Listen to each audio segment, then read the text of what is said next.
Good afternoon, everybody. It is Thursday, August 15th. This is the Finance Committee. This meeting will be video recorded and broadcast over local access channel 8 and through the town website at www.eastham-ma.gov, and I have exactly 4 o'clock. And according to the agenda, I've asked the 3 new folks to give us a little introduction of themselves. We, the Finance Committee, were not involved in the review and the decision to appoint them. So I wanted everybody to give them a chance to tell us a little bit about themselves so we can understand what their backgrounds are. So I'm going to go alphabetically. So I'm going to, sorry. It's my husband's fault. Blame your husband for your last name. So I'm going to ask Patty to give a little introduction, and then we'll go on to Fred, and then we'll go to Kate. Okay, well, I'll keep it short and sweet, but I didn't realize that you didn't see my application at all. So my financial background, my experience is, I did work for State Street in Boston for 20 years as a financial analyst in corporate finance, looking at corporate-wide revenue and expense all over the company. We worked for my group supported the CFO and investor relations. So I knew a little bit about a lot of things, best way to describe it. Which really prepared me for looking at the financials I'm seeing here. Similar to almost everybody that moved to Boston after college, I started as a mutual fund accountant, not at State Street, though, but at the Boston company. Did you start as a fund accountant too? That's how we all started. And that's kind of my career in a nutshell. The last 10 years at State Street, I was looking at budgeting, forecasting, kind of wrapping up quarterly and annual results. So there's a nice overlap for this. I also taught, I guess, other little things about myself. I also taught group fitness for 25 years. Little bit of everything too. Yoga, Pilates, boot camp, everything but spin and Zumba, I guess is how I summed it up. Moved to Eastham about 6 years ago. We bought our house about 15 years. I know I have to stay by the mic. We bought the house about 15 years ago. We had fallen in love with Eastham about 25 years ago, or 25 years ago, when my family rented a house, and we put our pennies together to buy a house, and then worked really hard to live here full time. That was our goal, to get here as soon as possible.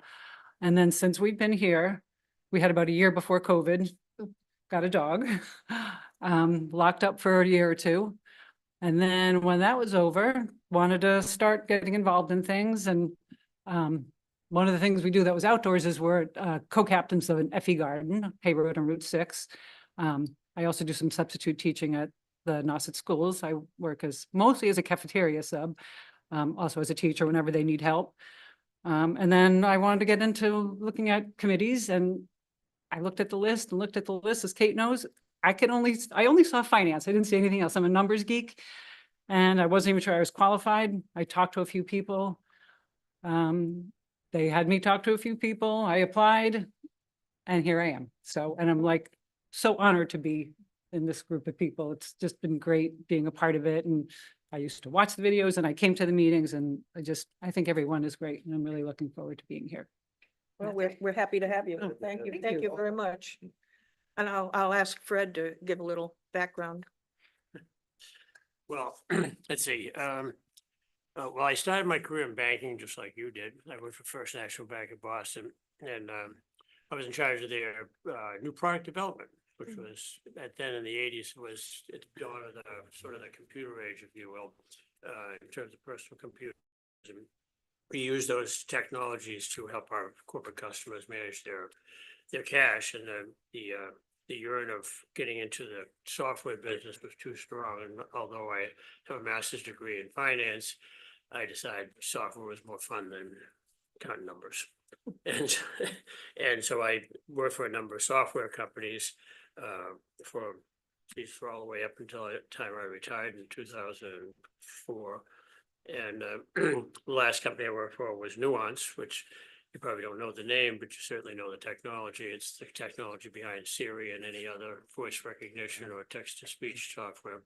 And it was a fun ride, I have to say. I got in on the IPO and it was fun until the day I left, you know.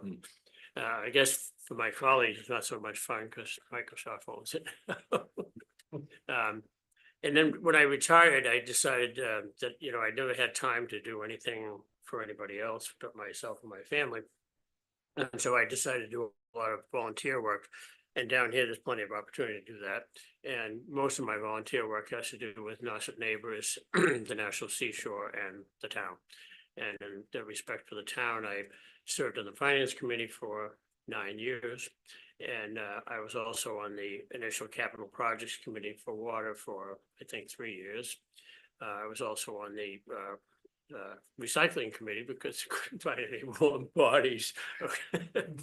And so now I'm back on the Capital Projects Committee and the Finance Committee. So things come full circle and I'm glad to be here. We welcome you. Thank you. Right, how do you pronounce your last name? Is it Giddy or Weedy. Weedy?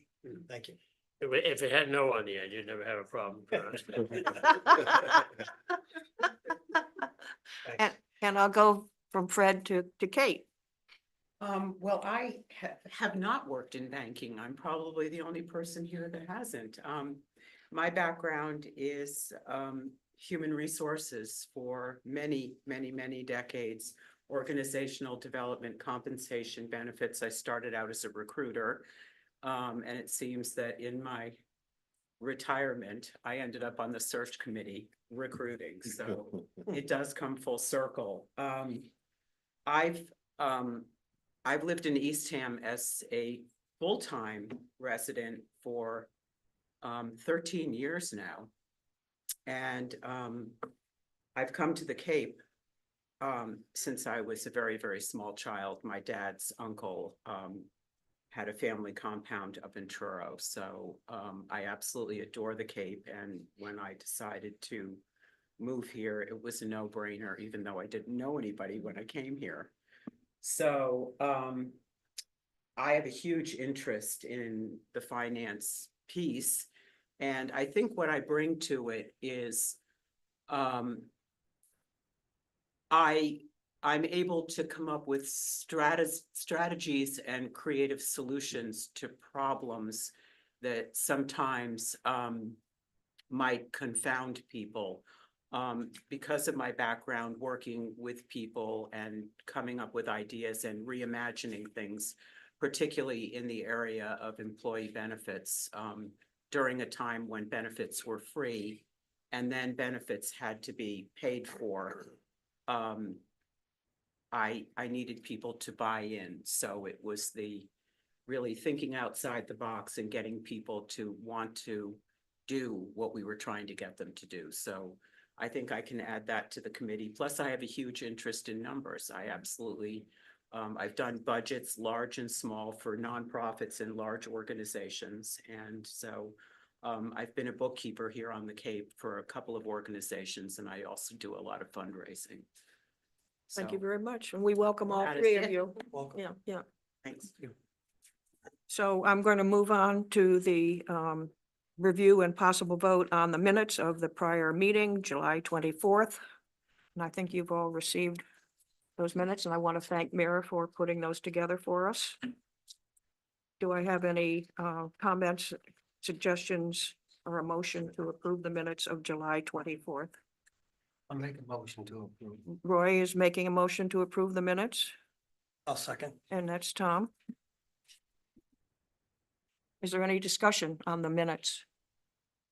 All in favor of approving the minutes? 1, 2, 3, 4, 5, 6, 7, 8. Kate is not been sworn in yet, so she's welcome to join us today, but she has not been sworn in. So that's a Roy first, Tom second, and 8-0.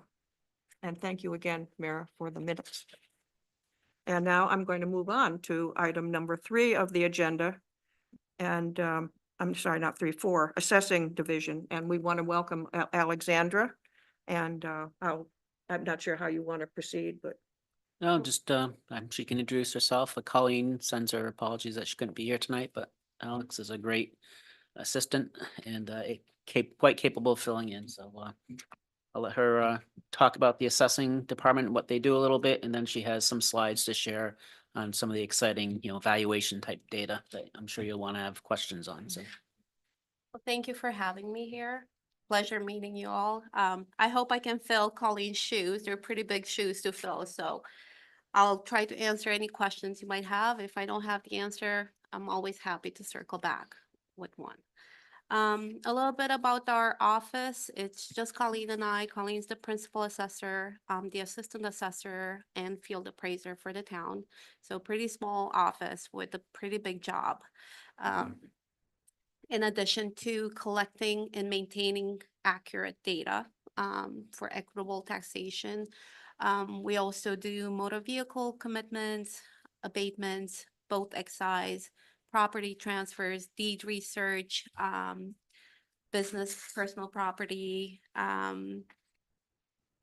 master address table for mapping. So lots of little parts, and we constantly find ourselves saying, on a rainy day, we'll do this project, and that rainy day never comes. So we stayed pretty busy throughout the year. We're both pretty new to Eastham, just a little over 2 years. Colleen has background in assessing. I'm fairly new to this game. So in addition to all this, I've been taking lots of classes to catch up on all this. I can say, Colleen was an assistant assessor in the town of Dennis, and we were lucky to recruit her out of the town of Dennis to come down here. And despite not having a background, Alex has done a great job learning the craft, so to speak, and taking the classes. And you finished all your certification classes, right? Yeah, I just got my designation approved, my assessor designation, July 9th. So thank Congratulations. you. So that's really important to us because, as you know, and we go through the budget, I'm sure you'll hear this all the time in the upcoming months, is sustainability and backup for all of our positions, because we are a pretty small shop in most of our departments, thinly staffed. So the ability to have someone that can fill in is tremendous. It's huge for us. Thank you. So we're very lucky to have PK, Paul Capinos, our valuation vendor, to assist us with a lot of the moving pieces that we wouldn't be able to do with a team of 2 people. They help us with all the valuation, kind of being like the middle person between us and the Department of Revenue at times, cyclical inspections, and really just they have tremendous knowledge of the Cape, and they're able to assist with any questions that we might have. So PK is a valuation service, valuation firm. And so they work with, I don't know, hundreds of, oops, bring in Jerry. Towns throughout the state, doing these valuation services. So Alex and Colleen pull together all the data of all the properties in town. And I just want to comment on a couple of things that are new. I think was new last year, you might recall, through the budget process. We added into the budget a line for, what's the flyover service called? Near map. Near map. Mhm. And so that's was it twice a year they fly over and get all the, notice, they map the prior maps to the current maps to make sure there's no changes, because that's a key part that Alex has been working on. You should mention that about the work you've done, because it's important to line up building permits or near map that indicates no building permit for additions and changes to properties, because that's how we get new growth, and we'll be talking about that in a minute. But once they get all that data, PK, we utilize their software and their expertise to finalize the values for all the parcels in the town and shepherd that process through the Department of Revenue, because they have to certify everything and before we can set our tax rate. And the other piece that they do for us is there's a requirement that every 10 years, every parcel in town gets relisted and measured. And so we have a contract with them, which you'll see in the budget process. I think we talked about this last time because it was a new contract for 3 years. They do every year 11% of the town, I think it is. So that after 9 years, It's 100%. you'll have 100%. Mhm. And so otherwise we'd have to do that ourselves and have staff in-house to do that. So we outsource a couple key parts of the operation. which helps minimize the staffing, but also keeps the shop sustainable in case of turnover, like, somebody, a long-standing person retiring type of thing. What does that cost us? I think it's about 25,000. Per year. And when you say they're doing measurements, are they actually measuring lots? Not the lot, but the building itself. They'll So- come to Structure itself, Yes, okay. yeah, So They'll if so come to any- your house comparing and that to measure what it. Near Maps does? No, comparing to what we have to make sure that our data is Okay, accurate. So if there's been any changes or there was an error in measurement in the past, or there's something there that wasn't permitted and we didn't have it, or something that we had that's no longer there. So the goal is to be accurate. So yeah, they go and the goal is to do a full interior listing, but that's not always possible. So even like a verbal listing with an owner at the door, just ensuring accuracy of the interior data is required as well. But if the owner wants to let them in, they'll go inside and, Yep. and remeasure? Not remeasured, the measurements are all exterior, but just the listing of the data of the interior, like number of bedrooms, rooms, bathrooms, how many fixtures. Is That, there something about the height, the ceiling height to be considered livable space? You have a slope ceiling that comes, it seems like some of those, you can't just get it from the outside, I guess is what I. right, so we do have it like if it's like a second floor, or even like on the first floor, it depends if like it's we consider it 0.5. Like you have to be able to stand. You can't, 6 feet. if it's like next to a dormer or like, we don't count that. It's just, So I think my loft has been measured wrong because they measured all the way up to the knee walls. When they come to the door, I can say, come on, up, take a look. yeah, so Here's where the 6 foot line is. anyone who believes that there's inaccurate data can give us a call and I'm happy to go out and remeasure. Could always come in bigger too. That, we're not out there to Gotta get be anyone, gotta be we're just. careful. That's an interesting question, Alex.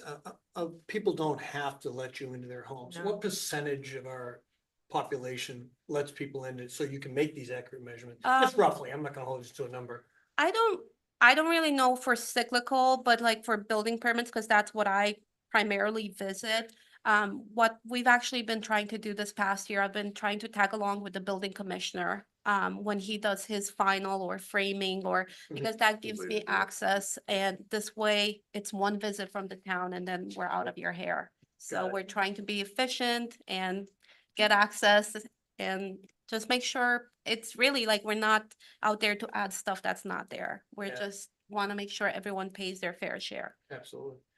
And one other question, the near maps, they do the flyover and you Yeah, do a yeah. comparison, Mhm. prior and post, make sure everything met. Does that happen automatically? Do they geo-register the data so that you can see automatically? You don't They- have to visually do it No, yourself. they And- highlight differences and They- it also helps, like even if they don't, like I generally before I go out to a building permit, I do a little bit of research, what other permits have been issued, because like I said, I'm new at this, so I've inherited a lot of stuff, so I try to do my homework and I look at everything. Gotcha. Yeah, so it's been a But the great. first tool. pass is automatic, so Yeah. it kind of draws your attention, go Right, look at this lot. Right. Gotcha. Are you still using drones for some of the new aspect of adding new growth and so forth? So I don't think Drones? we've Never ever used used drones. drones. It's, It's the always, near map is probably what you're thinking of. Yeah. It's a flyover. Oh, But yeah, it's a- that's what I Yeah. meant, yeah. And that's something that is used with other departments in town as well? so I'm not sure. Not sure I'm of how sorry. they utilize it. but- I know Colleen has shared the information with different departments. I'm not sure if they use it or not. Mhm. Well, the Other police- towns, yeah, fire, Police. DPW. Police, yeah. I think the police are the only ones that have a drone. I think they just picked them up, didn't they? Some of the other towns have had them for a But couple of these years. guys have one, I know. Mm, Yeah, I'm not sure how other, Colleen has given access to near map to different departments. I'm not sure how they utilize it. okay. So, Alex has a slideshow, which you have, but I'm gonna try to share it on the screen so that I can, people watching can see it, hopefully. I can find it. And while I'm trying to figure that out, just do want to say that, in municipal finance, it really all starts with the assessing department. Yeah. Especially in Eastham where, I also go over the data, but 98% or plus of our tax base is residential. And so the full and fair evaluation of those properties helps determine the tax rate, obviously, and the allocation of the tax levy as a whole amongst all the taxpayers. So, really important that we get this work right and that we follow all the regulations, and they've done a great job. And we are, just to toot our horn a little bit, I instituted a lot of practices in Yarmouth, and the town of Yarmouth, if you have a systematic process to it, you can get your work done, the valuation work done, and the earliest that anybody had ever had their data submitted to the state and their tax rate certified back in the day was probably August 30th or 31st. In Yarmouth, we were, charging pretty hard to get the win here, but we got it to like August 6th, I think, and then the following year we got it earliest ever. No one will ever beat this, is July 15th. So, we're not killing it that hard, but I think a couple years ago, we were the first in the state to get all our data in and get it certified and approved. And now we settle for, top three is okay with us, but so let's see if I can get this going here. So while you're doing that, what's the difference in these property type numbers, 101, 102? Sure. So, 101s are, residentials. And then we have the 200s are like open space, conservation. 300s are like, we're getting into like the commercial hotels and Oh, yeah. restaurants. 400 is industrial, 500 is like personal property. So Massachusetts has like a whole brochure on like different class code and how we classify every single parcel. But a 101 versus a 102 is a, So 101 is a single family, 102 is a condo. You can get duplex, things like that. Yeah, so we have different Different numbers. things, yeah. You get into the 3-family, 4 to 8 units, so they're broken down quite a bit. Red's jumping right into the detail, but we got on the screen here, the summary slide of all those classification codes arrive at the total assessed value of the town. So take it. Yeah, so like Rich said, this is the total taxable value for our new fiscal year 2025. It's kind of interesting, Rich suggested to do the last 10 years, and it was kind of interesting to see the jump really and how we gotten to this number. We're up from last year by 207, 509, and 30. And speaking of like just changes, we are looking at what increases we're gonna have for this year. We working with PK. We have good news. Property values are just going up 3% overall median change, which is less higher than last year. Last year was 11.6, I believe, and the year before was 25.6. So I think we're starting to like level out, hopefully. This is really just amazing to me when you look at the history of this chart, right? 10 years ago, it's not quite double, but 2.7 billion dollars Yep. of value, and the little old town of Eastham now is worth $5 billion. And as Alexandra mentioned, a 3% increase in values over last year, which is people will see that in the tax levy that they get assessed. Last year when people were looking at the 10% increase in value, and the year before that, the 25 to 30% was. Yep, yep. bit But of a close to, shock for close to people. 50% over 3 years. And you can see in those numbers there, 3 years ago, that $838 million increase in value in 1 year Mhm. stands out. Yeah. So the other interesting thing, because this isn't always the case, and you head up Cape or off Cape, you look back over a 10 and definitely a 20-year period, you're gonna see years of decreases in values. And so, so a coastal community tends to be a little, not unique, but different than the norm. And those are the times when you, and we're gonna get talking about new growth in a minute too, but you know, when you see decreases in values, those indicate times of economic downturn, which are impactful to our main source of revenue, which is the property tax levy. So if we're not, you know, the levy stays the same or grows, but if your new growth suffers a result of that, and we're gonna get into that in this discussion and in the projection, you see where that's really impactful to you, so. So you took a look at that. Only other It's- thing I'm sorry. No, had go to ahead. add on this was, the bottom right. This represents the Cape Cod National Seashore primarily, exempt parcels, almost $300 million of property within the town of Eastham that's not being I was taxed. wondering about that. Yeah, That was I my had a question question too. about that. You're talking about the 295 Correct. and that's Seashore? Yeah, I mean, there might be some, you know, small church maybe, or Mhm.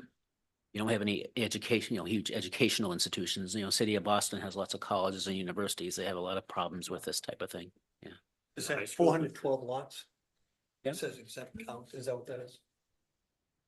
So 412 out of, how many lots did we say we had in town? Was it like 57, 5,800?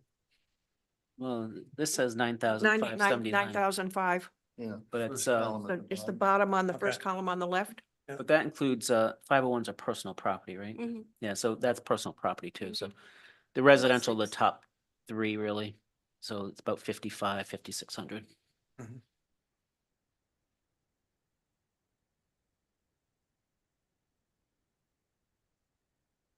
Yeah, so as you can see, we kind of maintain the same composition of residential over commercial, industrial. Over time, it changes slightly, but not much. We're a residential community, Mhm, basically. mhm. Again, I like the trend and, you know, it's very negligible for a town like Eastham, but it does show a slight erosion in the commercial It tax is. base. And that's one of my concerns. You know, it's very, very hard to get back. And so this is a very slight example, but I'll again go back to my experience in Yarmouth. Yarmouth had a much, and I forget the numbers now, but I did a big analysis of this. But back in the mid-80s, early 90s, Yarmouth was something of order of magnitude of a 25% commercial tax base. Mm. And then, you know, just a few years ago, that was had dipped down below for the first time under 10%. So not only do you have the burden of pressures on residential taxpayers, you have the erosion of the commercial tax base, putting even further pressure on the residential taxpayers. So And that's basically what I'm concerned here, because as you mentioned, it's gone from way back when, to from 4.1 down to this year, 2.9. And as you say, as that decreases, the pressures on the taxpayers themselves, which is not, from my perspective, not good. but on the other hand, kind of are what we are, you know, and at the whims of the market, you know, people aren't building, you know, warehouses and, I know. office facilities on the Outer Cape. They're building luxury homes, so. How do you define personal property? For personal property tax or you. Oh, so that's there's- personal property. Personal property Okay, tax, gotcha. First, All right. yeah, personal property, there's different tiers too. So you have personal property for businesses and there's certain exemptions. And then there's personal property for like second Yeah, homeowners. So there's That's different what that categories, yeah. represents. Okay, I was Non- trying to define it between industrial, commercial and Yeah, residential. can't think of the term, but not real property. So the furnishings in a non-residence home Mhm. is the classic, one, and, for a business, would be machinery within a business. How about Also, contractors, equipment and stuff like that? yep, Yeah. so and, utilities is a big one too. You get it at the high school, I suppose what- exempt. Yeah. or are they? But yeah, but there's different exempts, different tools of a mechanic, I believe are exempt. So there's different things I'm that not are talking exempt. for the specified. school, I'm talking about for the contractor stuff, like the heavy equipment that they're using on site and stuff like that. So that depends if they're based here and how much, where they are as of January 1st and like how long they're, it's kind of tricky when things move That's my around. point, they move their equipment Yeah. out a lot, so they don't get caught. So, well, usually it's the place of business for something like that moves around a lot. It's wherever they have their like main business. Yeah. I think that's how, Place of registration. yeah, Yeah. because otherwise it would be, every town would be chasing them for like, you know. kind of an interesting aside, but it's funny, and it has nothing to do with personal property, but it's similar on motor vehicle excise. As you know, I used to work with lots of different towns. So a little old town of Avon, right off Route 24, just south of Brockton, tiny little town. But it's being right on the highway and quick access and a lot of parking lots because the town wasn't fully developed. A lot of commercial entities bought up this land and a lot of car leasing companies. So you always knew, one of my clients, so I always knew the economic health of most of my clients in Massachusetts because if Avon was collecting a lot of motor vehicle excise tax, things were good because all these leasing companies were buying new cars. And of course, the excise tax on a new car is much better than Aye, yeah. on a 5-year-old car. So if they're buying cars and turning them over, business was going, economy was going good because people were leasing them, but all the leasing came out of Avon. So I have a basic question where you've been showing that the total assessed value is the 4,998,724,910. And I'm looking at your budget sheets here on page 3 where you're showing the tax rate, but that shows the total assessed values of 4,934. Why is that 4,934? Why isn't the 4,998? I knew you were gonna pick that up, Mary. Just How did you know that? because I know. No, that was a good pickup. It's there's just it was just a timing issue. So when I did that, obviously I can't wait to the couple days before to finish this up. So I've been working on this projection for a while. So in that projection and talking to Colleen, I knew the increase was going to be order of magnitude of about 3%. So that represents a 3% The increase 4,934 is the 3%. from the prior.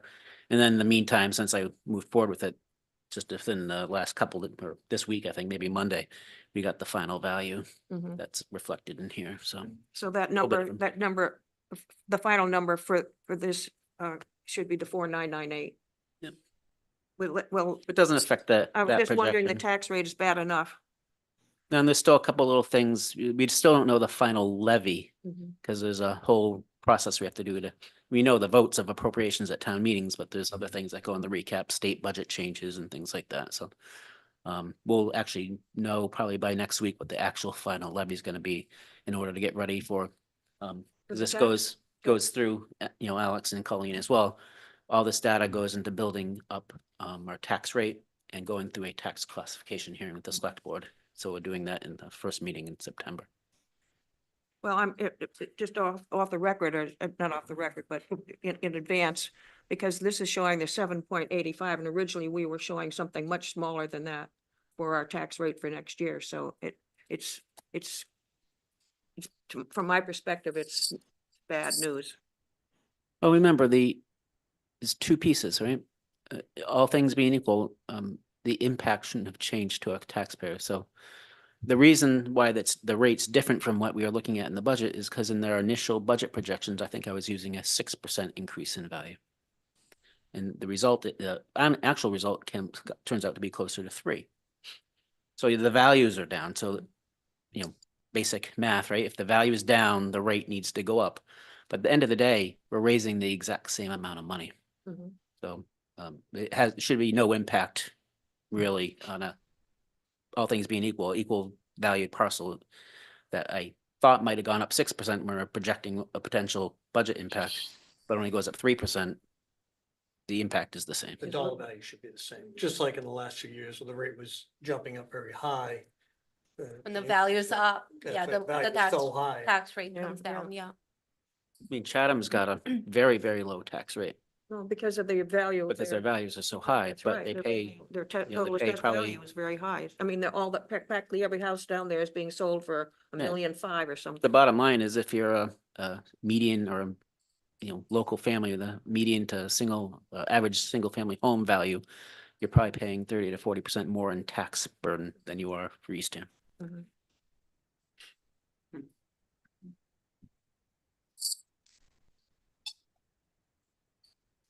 Speaking of values, So we're looking this year, based on our sales data and cost table adjustments, the median single family home is in Eastham for this fiscal year is 728,600.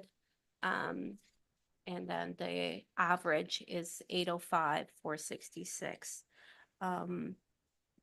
Again, it's staying kind of, it's not a big jump like we saw in the past, like we see from FY22 to FY23. And I find it interesting that there's a narrowing of Yeah. the difference of value between the median and the average. The average actually declined a little bit, which would indicate that you're not getting built the high-end homes that's distorts an average, which is why people like the median, right? Median is 50% below that value, 50% above that value. Average gets distorted for the high-end homes that It affects it. I do have a question in the packet that we got last year. We did get the median income of the folks in Eastham. And last year, the median income for 2024 was $39,000. Did you do that same calculation this year? I didn't. I actually watched the presentation and it seemed like at the end, the conclusion was that they were having the income is not a realistic base because we don't really know how many people and how it affects, like if it's, because we have so many seniors, the income is gonna be low. But we don't know like in terms of assets or how the planning goes, so and the assessors don't really get into the income. This is more that I suspect is something that I put together when I put together the budget presentation is To see the percentage of. one thing I like to track is what's the percentage of the East Ham's property tax burden for a median taxpayer Right. to the income that they're generating. And typically, you know, as you noticing lately, we were up in the, maybe the 11%, mid 11% range, up to hit the 12% and are climbing because of all the projects we have in the debt service compared to other communities. You know, so I mean, I get it that nobody likes taxes going up. But when you compare us to other communities, we are still about at the bottom third of tax burden. That's And what I so was gonna ask you. in actual dollars, but also as percentage of income. But to Alex's point, you know, in our case, again, a uniqueness of a coastal community, resort community, our incomes probably are low because, you know, and this isn't the case for everybody, but you know, you got at least a handful of people on the upper end of the scale that have significant investments or funds that they're drawing from that don't get counted as income. So How do you find out the income of people? state data. They do. Yeah, no, I don't figure it out myself. This I is, mean, the state will Tax. do those yeah. figures. Well, they file, yeah, DOR final releases, taxes. Yep. Based on AGI or something like that, or? they, whatever the analysis of the tax return data is that they do. the only time we look at income is if they apply for a statutory exemption where it is required. Yeah.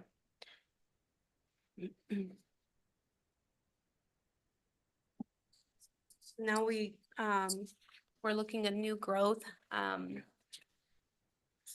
You can definitely see there was a COVID renovation boom. Yes, huh? Yeah, so I've been busy. Where this year, it's the new growth has fallen just slightly. Again, I don't know if we're just moving away from that or it's slightly lower, but not, it's still higher than our averages. This year, our new growth, we just got the number, it's 290 and 287, so just slightly below last year's new growth. So it's still a good number to have to help with everything. So one of the things I take away from this slide, and it's really important, and then we'll come back to this when I go through the projection and of course, when we go through the budget process and determining the whole thing is new growth is extremely important for us to keep an eye on. I think as almost everybody knows and has heard of Proposition 2.5, which means our tax levy can grow by 2.5%. But we also get to add new growth to that. So if we'll use something easy for my sake. If you have a $10 million levy, 2.5% is 250, right? So now the next year you can raise $10,250,000 of tax levy and not need a Proposition 2.5 override. But you also get to add new growth to that. So if you add new growth of 1%, and that's I think I got the numbers wrong, but whatever, I'll just make them up. Say your new growth. Say your new growth. That allows all of us to make anything up we want. So say your new growth for that year is $50,000. Well, then instead of the 10 million plus the 250, you get to raise plus the 50, and now your levy becomes 10,300,000. So that new growth gets added.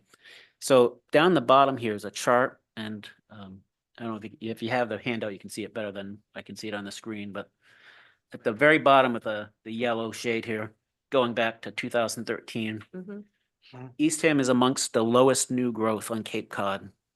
Yarmouth and Eastham compete for that designation. Is a large part Historically. of that because of the seashore and we just don't have a lot of land? It's new development, right? So if you're built out, you're not gonna get a lot of new growth Right. unless you have renovations. Mhm. That's not the case in Yarmouth. It's a different issue, economic redevelopment, but.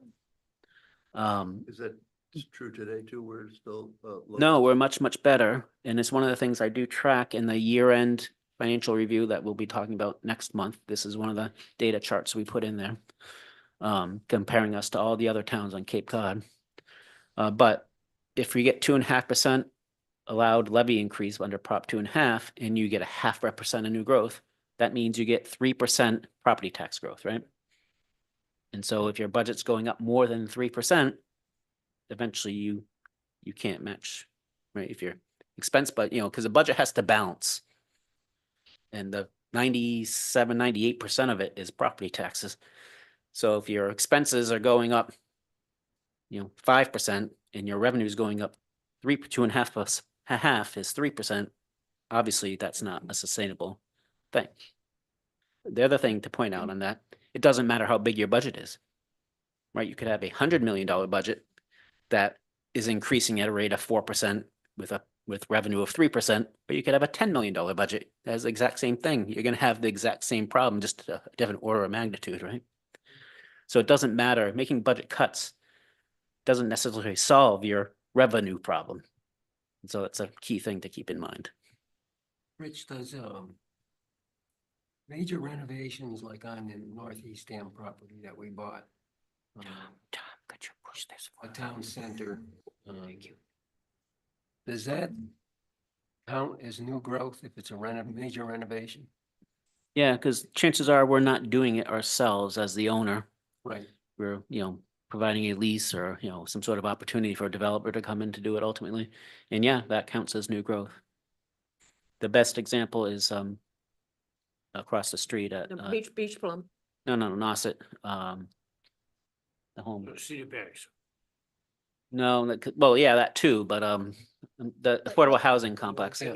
the 65 units. Off the green. How's it green? Yeah, thank you.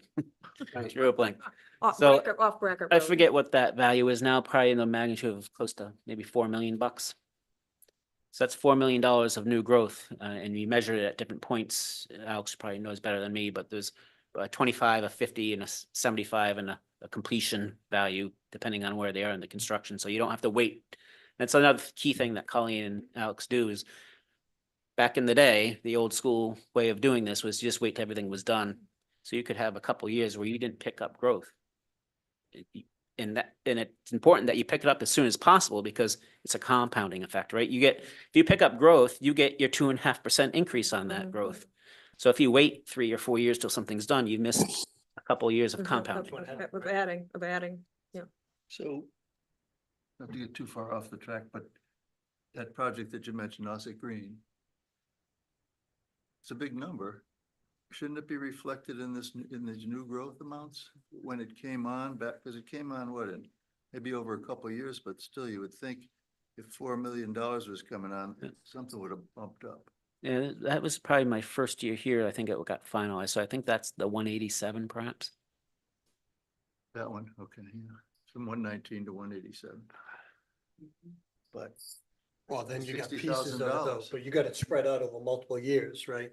Right. got Yeah. that pretty much, well, I bet it Yeah, didn't spread yeah. over more than 2 years. Well, No. And it's also interesting to me that the new growth, you get to raise the tax levy by the full amount of the new growth. Oh, right, because it didn't exist before. Right, but So all things, Brand new, it's but brand your- new. I know, but your residential tax base is $4 billion or whatever we said. Yeah. So and then the tax was just a percentage of that, but the new growth, it's dollar for dollar. No, well, no, it's, Am I missing? it's adding. Let's see, what's a good explanation? So if you, live in a town with $1 million valuation, and there's 4 of you, each at 250. And then somebody comes in and, subdivides a lot, and now there's 5 of you at 250. Your value is 1,250,000. Increased by 250. Yeah, you want that as the original person, you want that new person valued at the same to you. So if the, Okay, so if right. the No. tax levy stayed the same, that new person's participating at the same rate that all the original people participated at. Yeah. Right, so you'd spread out, if the tax rate levy stayed the same, that is not necessarily the assumption, but just for ease of our minds doing this math, right? A number divided by 4 is gonna be a bigger number than the same number divided by 5, right? But then you're falling behind relative to your ability to pay for the expenses in your town because Well, that's another you're. discussion. you're not- But that's why the new growth gets picked up dollar for dollar. But it's interesting that like the proposition 2.5, you can raise 2.5% of the previous year's tax levy. But. This isn't value. In addition. This isn't value. This is, I don't know if you have a better explanation than I do. I guess that's what this 304 is not. No, 304, the value of that is probably hundreds of millions of dollars. That's average, right? Average, or it's, 304. yeah, what is the 304? What is, Oh, I thought it was it's a new growth value trend. 300. So what does, what does the dollar, what's a value dollar? So 304, it's not like when you're adding something, that costs like 750,000 Yeah. to build, we don't necessarily give it the same value. There's cost tables included, and there's also you also have things added, but also things that might go down, or like if something is under construction, like an existing building, and that might bring the value down for that year. So it's like, it all kind of compounds and gets added into one number, if that. But I that think makes sense. the key thing though is, and I'll have to get the detail to those and I'll email it out. If you're interested, you could look at the detail. And it's a great question and I know the answer, but I don't know it well enough to say it reasonably to you. But the 304,000 is the factor of what the tax levy would have increased in the prior year if those new That's what. properties had been there. So I don't know what the conversion is and how the state But calculates, but it's not maybe the that value. 304,000 represents, $50 million of new value. There you go. Right, So it's right. not dollar for So it's dollar. not really dollar Yeah. for dollar. Okay, good. Not the cost good of catch. the cost of the new growth added together for that year No. equaling 304. Whatever Alex says. I'm sorry, what did you say, Tom? I didn't hear what you said. It's whatever Alex says. Oh. That's what the black box spits out. Mary, can you hear me? This is Jerry Yes, Searsill. yes, Okay. Jerry. Yes, I can hear you and see you.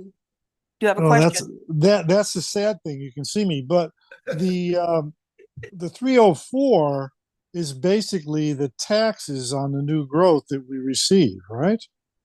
It should be close Correct. to that, right? Yeah. Correct.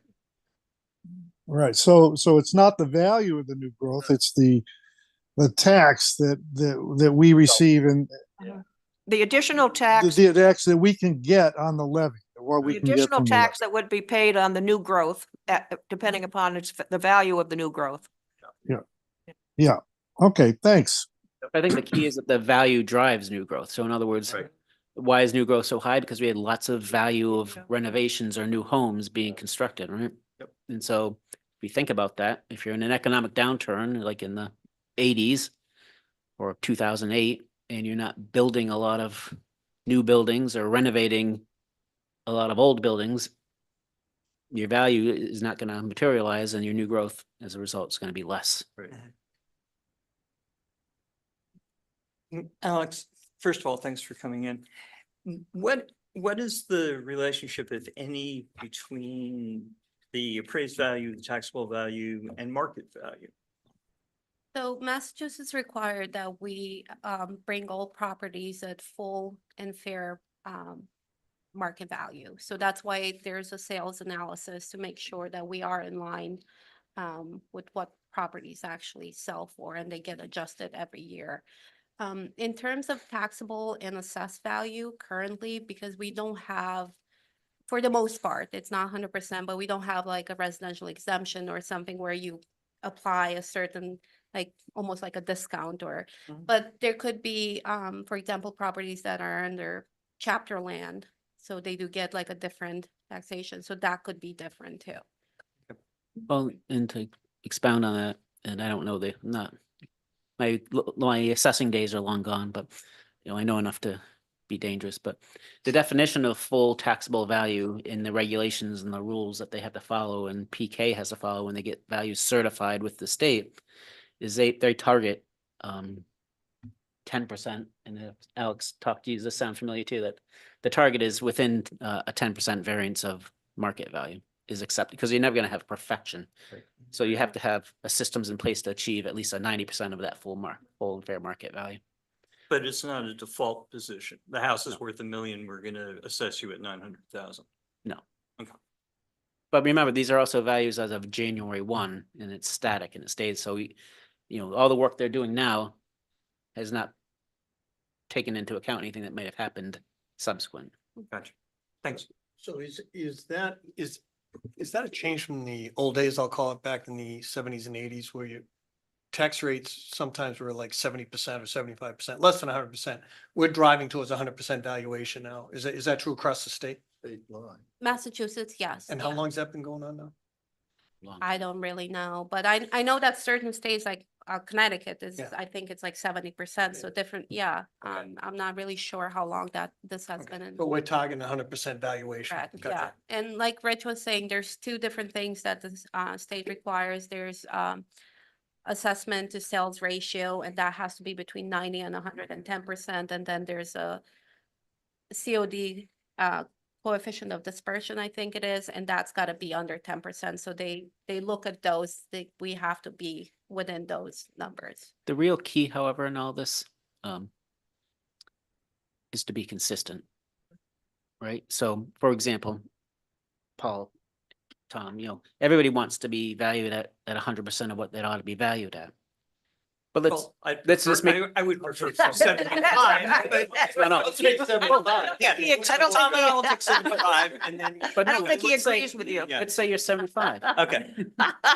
Their answer is, it doesn't matter, as long as everybody's 75. Everybody, yeah. right, If- Right? If everybody else is 100 and you're 75, well, then you're getting a break. Right. That's what I was going for. But as long as we have consistent procedures consistently applied, and this is what the state's looking for, the fact that we might be undervalued isn't costing anybody any money, Yeah. as long as everybody's Everybody's the undervalued. same, Right. as long as we're consistent, Yeah. yeah. It's either 100% or 75% for everybody, or whatever it is. Rich, earlier in that presentation, you mentioned 11% of the town is done by PK. What are they doing 11% of? So those are cyclical inspections that are required by the Department of Revenue that we complete. Every property, every parcel has to be visited at least once to confirm the data every 10 years or so. So they, Yeah, once every 10 years, yeah. 10 years to get you to 99 point. I have a question. I think, Tom, you mentioned it when Maya was here. You know how there's like an abandoned house in a normal neighborhood that people live in, that there's a hole in the roof? It's nobody's living there but raccoons. People are paying their taxes, I think she said. But is that assessed a different way if nobody's living and it's falling apart? yeah, so if, it depends if we're aware of it, obviously. But if it is brought to our attention, I go out there and I try to estimate the condition. We do add like either economic or a functional factor to depreciate based on the structure, not that anyone is living there or not, but it's like if we have like a chart, which I use every time I go for a building permit too. So what's existing? Is it just a frame, foundation frame? is there electric, is there plumbing? So that's what we need to use to be able to be consistent. So that's what I use when I go to a property that's abandoned to what's existing there. That's what we're taxing. Also, you're trying to get to full and fair market value. Correct. So if it's abandoned, that would affect the market value, Yeah, or if it's burned down. right. partially Like on burned. Bridge So, Road, yeah. Yeah, anything like that, if Oh, I yeah, the have one on properties Bridge on my Road. list, we're aware of 2 fires at least that damaged properties. Yeah. So those, anything like that at the end of the year, because we want to be as close to January 1st assessment date, I visit and I see where are they? Have they made any changes or is it a total loss? So it depends.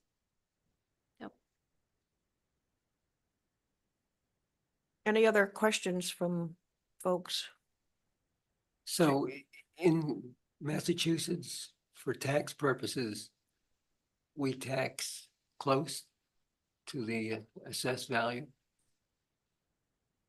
Close to market value. close to the market Yeah, value. assessed close. Yeah. I think traditionally we've been pretty darn close to about 90% of market value historically. Now, if we have an economic downturn, the market goes down, perhaps maybe we're even better, right? But it's hard to catch up with 30%, Right. 20%, Right. 10% increases. Hard right? to- Any other questions? I want to thank you very much for coming. It was nice to meet you. If you'd like to stay for the rest of the meeting, you're welcome to. If you'd like to go home and have dinner, you can do that. I have 2 Martini. little ones Oh, that you are have 2 waiting little for ones. me, Oh, so okay. I'll head home, but I appreciate Yeah, you yeah, yeah, having me. Yeah, thank you very much for Yeah, joining us. thank you. Did a great job. Thank Have a you. good evening.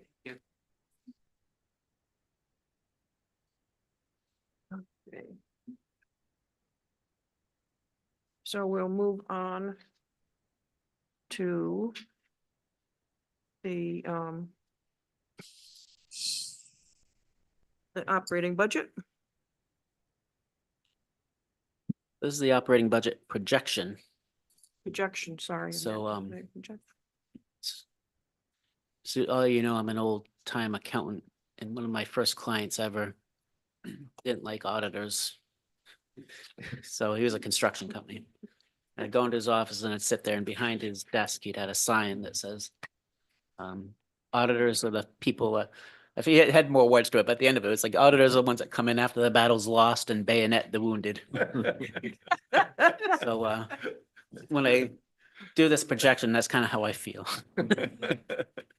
But, this is the fruition of all the things we talk about throughout the course of each year. And for those of you who've been on the committee for several years, since I've been around and we have this process that we go through of various things, this all sounds familiar to you, I'm sure. I'm going to go through this detailed package really quick, and then we can come back on some pertinent points, and then I have a 1-pager to show you that kind of summarizes it all. But I'm going to start at the back and that page 14 through 19 represents the debt service projections that you saw last month. So I'm not going to spend any time on that, but basically this is our projected debt service on our capital improvement plan. The higher value, the 180 million for wastewater. So that's why I wanted to show you this last month, because it's too much to go through all this at the same time as this operating budget one. And then page 13 is a key page. You hadn't seen this before. And we'll come back to this. But this shows, of all that debt service that's in that debt service projection, are we planning on funding it something other than property tax? And the answer is yes.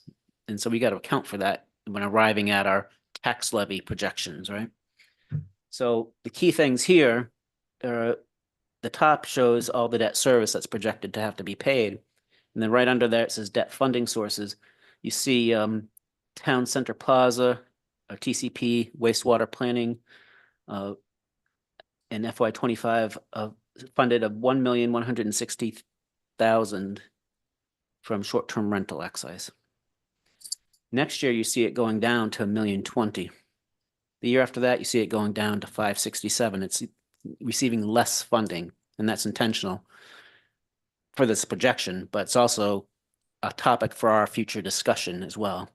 And that's why I'm pointing it out. and then down to 429, and then 2029 down to 215. And then all of a sudden in the year 2030, full boat, the 1,000,005, and it might, be something different than 1,000,005 by that. But right now we're planning on 1,000,005 of our short-term rental funding our wastewater debt service. So, and if you don't remember, on 180 million wastewater debt service is $6 million a year at a 0% loan. So out of that 6 million, 1,000,005 comes off the top. It doesn't hit the tax levy. Also, if you're looking at 2030 column down below, well, I'll just mention it briefly. There's another line here that says family support package for the beach plum property. That's used, that $100,000 appropriation is being utilized to fund the debt service on the beach plum acquisition. So tax levy is funding the family support package appropriation, but it's not also funding the debt service. We're using that existing appropriation to fund this debt service. Looking in that 2030 column, about in the middle of the page, you see subsidies, Water Protection Trust funding. That's the Cape and Islands Water Protection Trust. Right now, if we get in the queue, we have a commitment of a 25% subsidy from the Cape and Islands Water Protection Trust. How sure are you of getting that? At the moment, we're pretty sure, but Because there's been subject to all sorts change. of information about the fact that they don't have enough money for everybody that needs it. Oh, the state's is supplementing the fund. Oh, they're supplementing it. Mm. Oh, okay. So that's another 1,000,005. So out of that 6 million of debt service on wastewater, we got 1.5 million of short-term rental and 1.5 million from Cape and Islands. Point of order on the 1.5 million from short-term rental, it's really 1.256, right? Because Correct. You're right. Because Town Center Plaza. So that means if it's keeping that 2030 column, the balance of the wastewater implementation debt service is 3,243,000. So if everything went according to this projection, we'd have to raise 3,243,000 in the year 2030 to pay for wastewater debt service, unless we come up with another funding source, which hopefully between now and then we can find some. What are your thoughts on that? Other revenue? Well, there's grant opportunities, there's new funding opportunities and legislation that's pending. We will qualify for debt reduction through the SRF program if we get in soon enough. So there's all kinds of things that can happen. And this is based on 30-year bonds? right? Yes. So, It's 40 Let's- out of the question, or what's that? is 40 out of the question on that, or? So 40 is out of the question. I had that verified. That has passed for school construction, but not for wastewater infrastructure.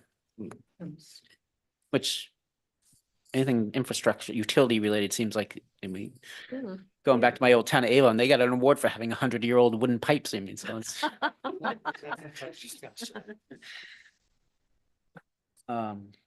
So there's a lot of details to this page, and I'm happy to meet with anybody and go over the level of detail, and I'm sure we'll talk about it again, but I'm going to move on for the sake of tonight's meeting. We can come back if we need to.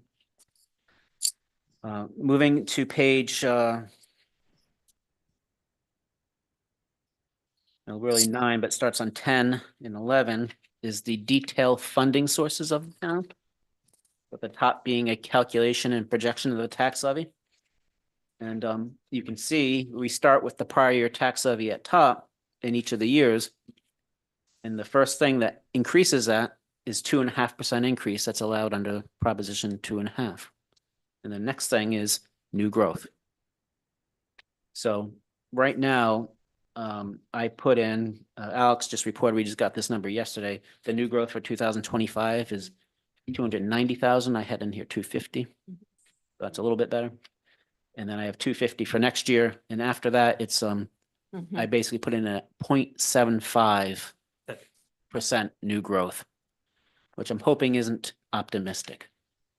So you're saying the 250 for the new growth for 2025 is now 290? Yeah. And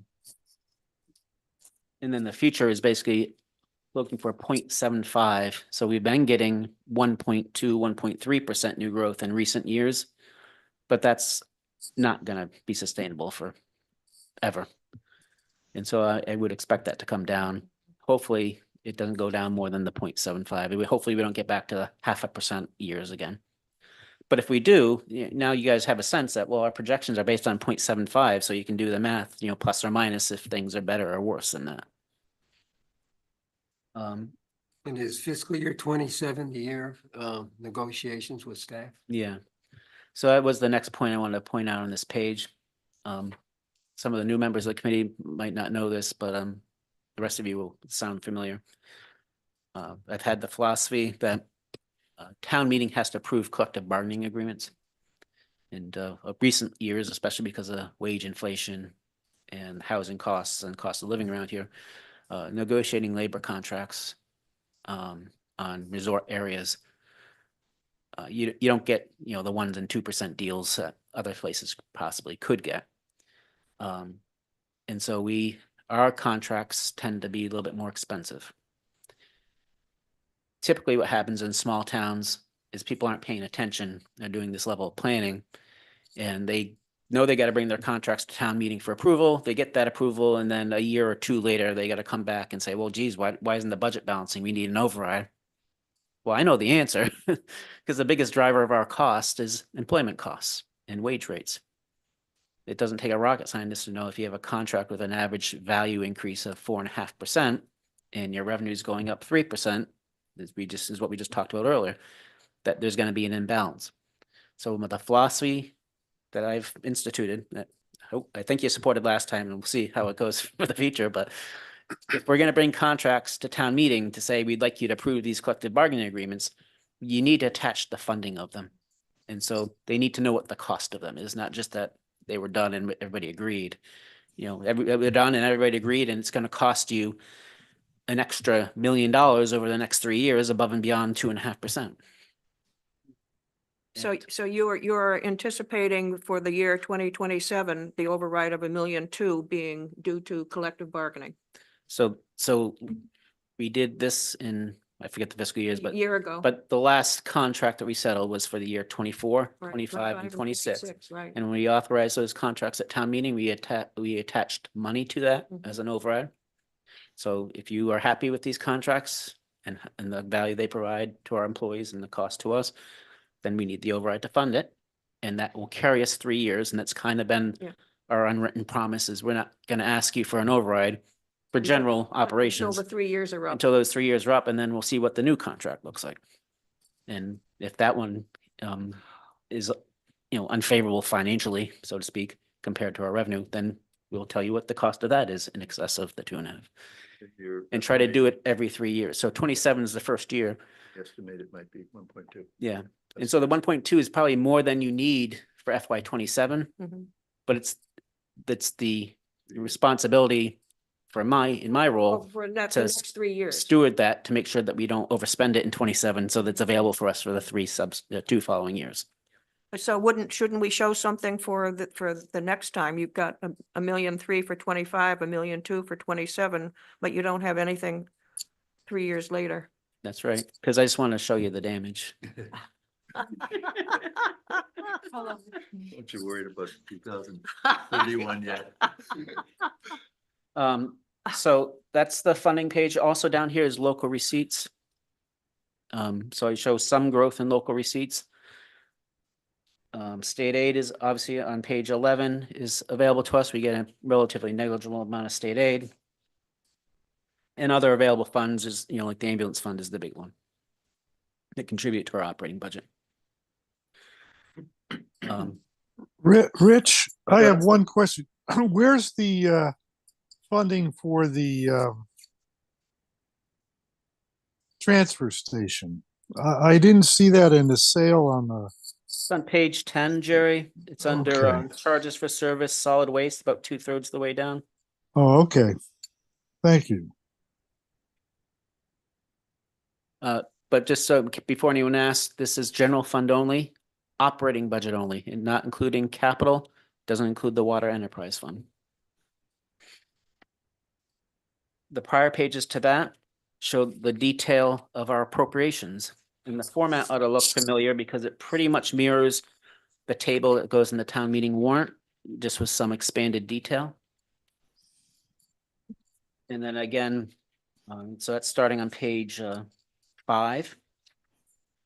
We start with elected to general, just like our town meeting warrant does, and then we go into town administration and the municipal admin and finance and throughout the departments. The biggest number in any of these departments is going to be salaries. And I know the salaries for FY 25 are in 25. And the other part of what we do, and we do collective bargaining, and I know it's for 3 years, we do salaries projections. We use a position control system. So we have a step and grade. So I know each position and each person in those positions and what step and grade they're in. So we know for this year and for 26, since it's a settled contract, exactly what to expect to pay. So the salary numbers for 26 are our current positions with our current people and where they're going to be, what they're going to get paid in 26. It's a solid number. 27 is a scale for it. I put in Wait, mostly Can I ask a question on the police department? 4%. Does that include the 4 new hires? Yes. And the 25 number? So, because this is keeping headcount flat. Yep. Okay, just wanted to double check. And I have a question on salaries, Rich. Where, it's a basic question. Where do you put in the salary lines, the monies that we pay to the various employees for longevity? It's built into their salaries. Because on our, well, I'll talk to you later about the chart for the library. It was added in after the year was over, and it makes our total amount of salaries higher than the original anticipated. Now we can talk separately. Yeah, Not yeah, sure what yeah. you're referring to, but everything we build, I mean, it is, it's not part of your hourly rate. Well, I It's- realize that. You get yeah. it once a year, I think it is. Hmm. But it is built in when I do the budget projections and salary projections. It's a distinct field, and if they get, $500 or $1,000, Yeah. it gets added to that annual amount that we raise. Okay, I'll talk to you later That's because I'd budgeted like to show you Okay. my question. Thank you. Everything else is being trended forward at a nominal increase. For 26, I have a lot of at 0 and some at 1, because I feel like 26 is going to be extremely tight year. And I'm preparing our department heads for that before, in advance of me sending out their budget information after Labor Day. But going forward, I trend things forward at 1 or 2% for normal expenses. Some things I know have a trend higher than that. Health insurance really ought to be a 10% trend. I think I'm using 7.5. We have good experience. Our pension is trending at 6%. That's based on actuarial reports, so I kind of have to use that number to be accurate. Building insurance, has a higher trend, but we've had good experience lately. And we also have participation in what they call credit programs. So we could take advantage of that, which can keep costs down for a few years. So I've scaled that projection back a point or two because of those things.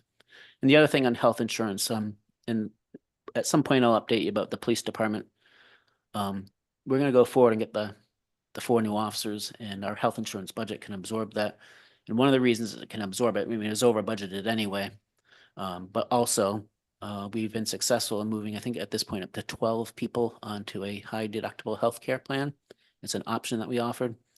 We don't get the full value of the savings of the premium because we got to contribute 50% of their deductible to a health savings account. But it still works out to be about a 20% savings from the traditional plans that we offer if we get them on an HSA. And it's not for everybody. So, when we approach people about it, it's not saying you got to do it. It's given your circumstances and your health condition, that this plan may work for you and save you money. And some people like having a health savings account because it's a type of account that offers a triple tax savings. It's deductible going in, it's not taxable coming out, and you can invest it and grow it tax free. So that's kind of the approach. And we've got 12 people moved over, and that saved us on, say, an average of 1,500, let's say. So that's $18,000 on a traditional plan, and we save 20% of that. So, not a ton of money, but little things like that we do, nibbling around the edges to try to save money. So anyway, the long and short of all this, and on page, May I ask a question on that page? Yeah. On page 3, Page 3. yeah. I haven't gotten to 3 yet. And let me finish page 5, Roy. Okay, all right.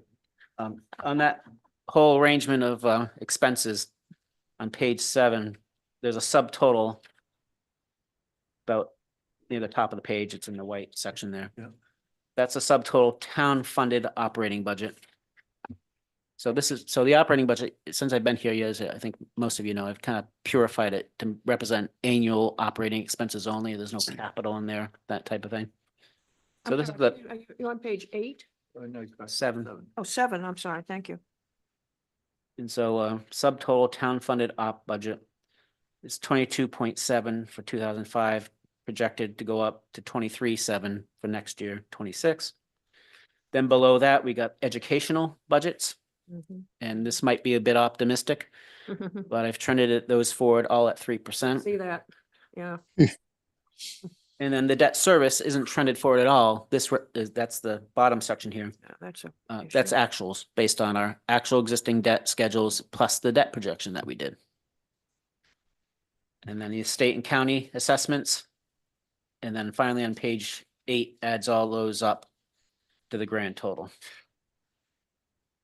Hope that's not part of the operating budget. That one. And no, it isn't. It's part of our other budget items, part of our reserves that we may or may not fund. That's a- And I see on the last page, you have nothing under special ed, which has been a problem this past year. No, it's nothing under it. It's in the elementary It- it- school. I know, so I'm just, I mean, you have it listed here, so I didn't know why. Oh, did I have it? Okay. Yeah, you have it listed special ed education charge. I didn't not account for it. I just Oh, okay, kept it within the elementary school budget. okay. And the charter school sending tuition is probably in the regional budget. No, that's part of state assessments. The state sends us a bill. Or should that be, carry some amount in there? The charter school sending tuition, then page 8.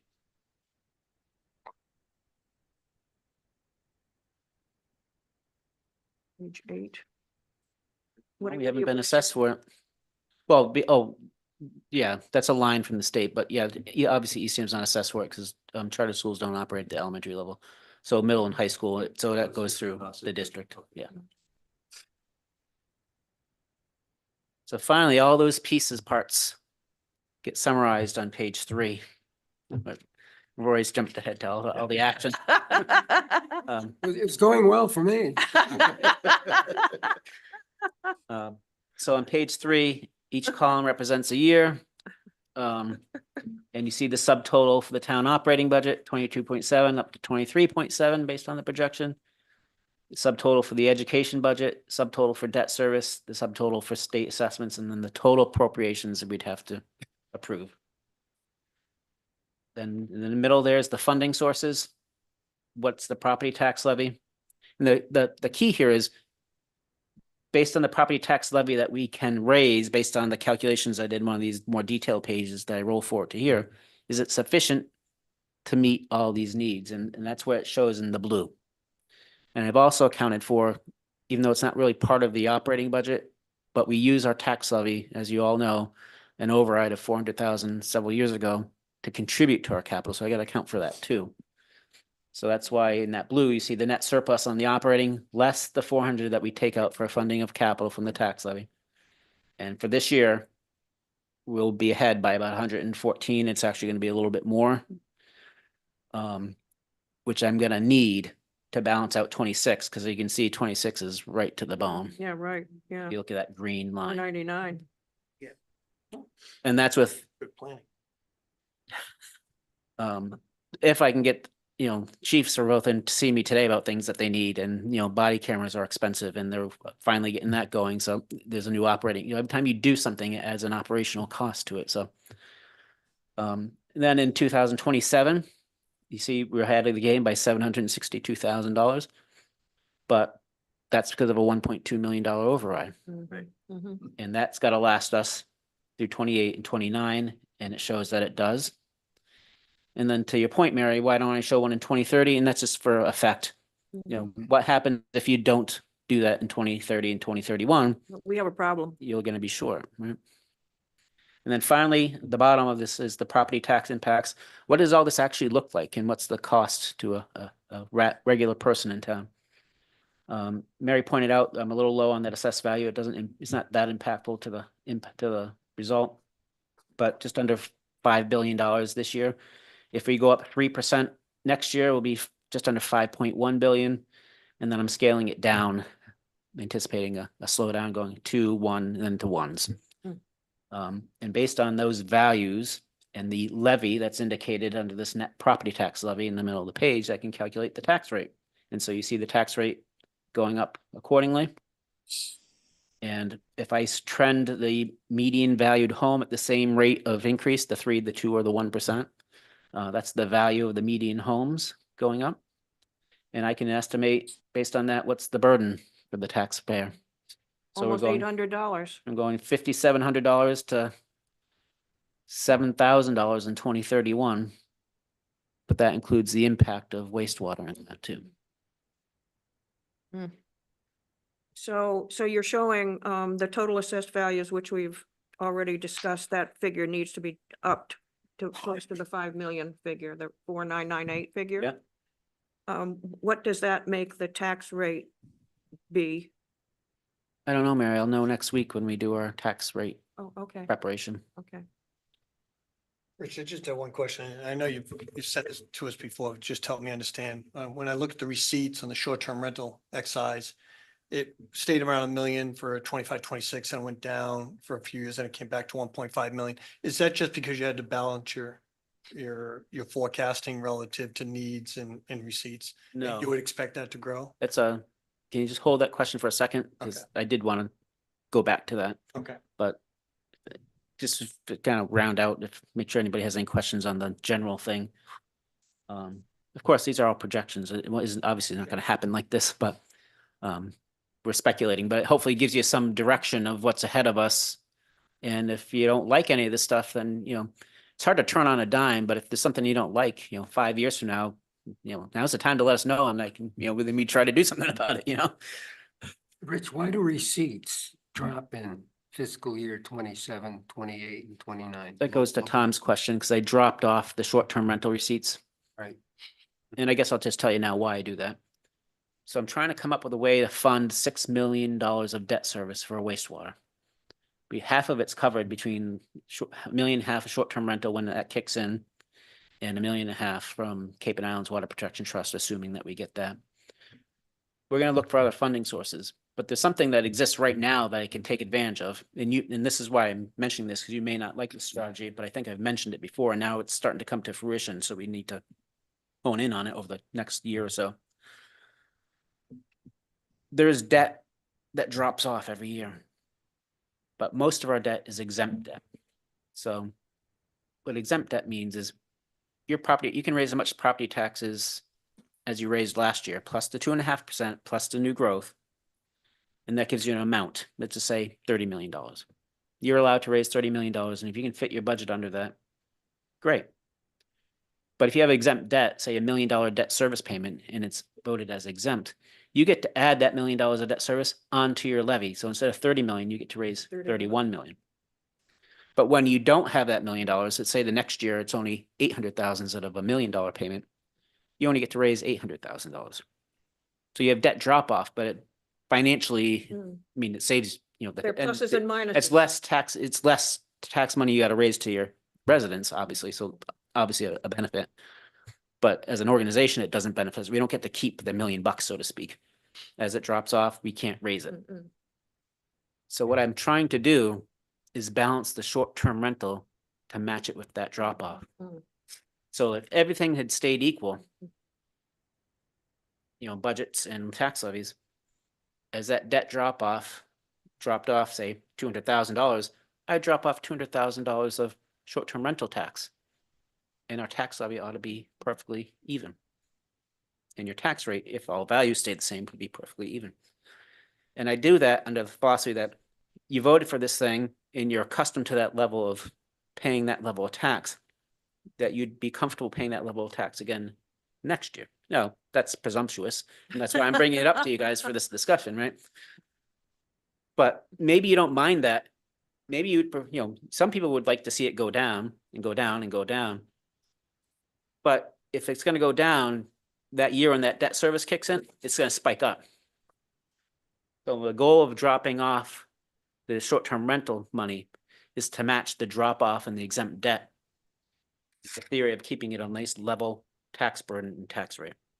So that when, by the time, and I don't have the number off the top of my head, but by the time we get to that wastewater debt kicking in with the 3 million that isn't covered, we'll have about 1 million to 1.5 million of debt drop off that we stewarded, that we can then go full into the short-term rental money.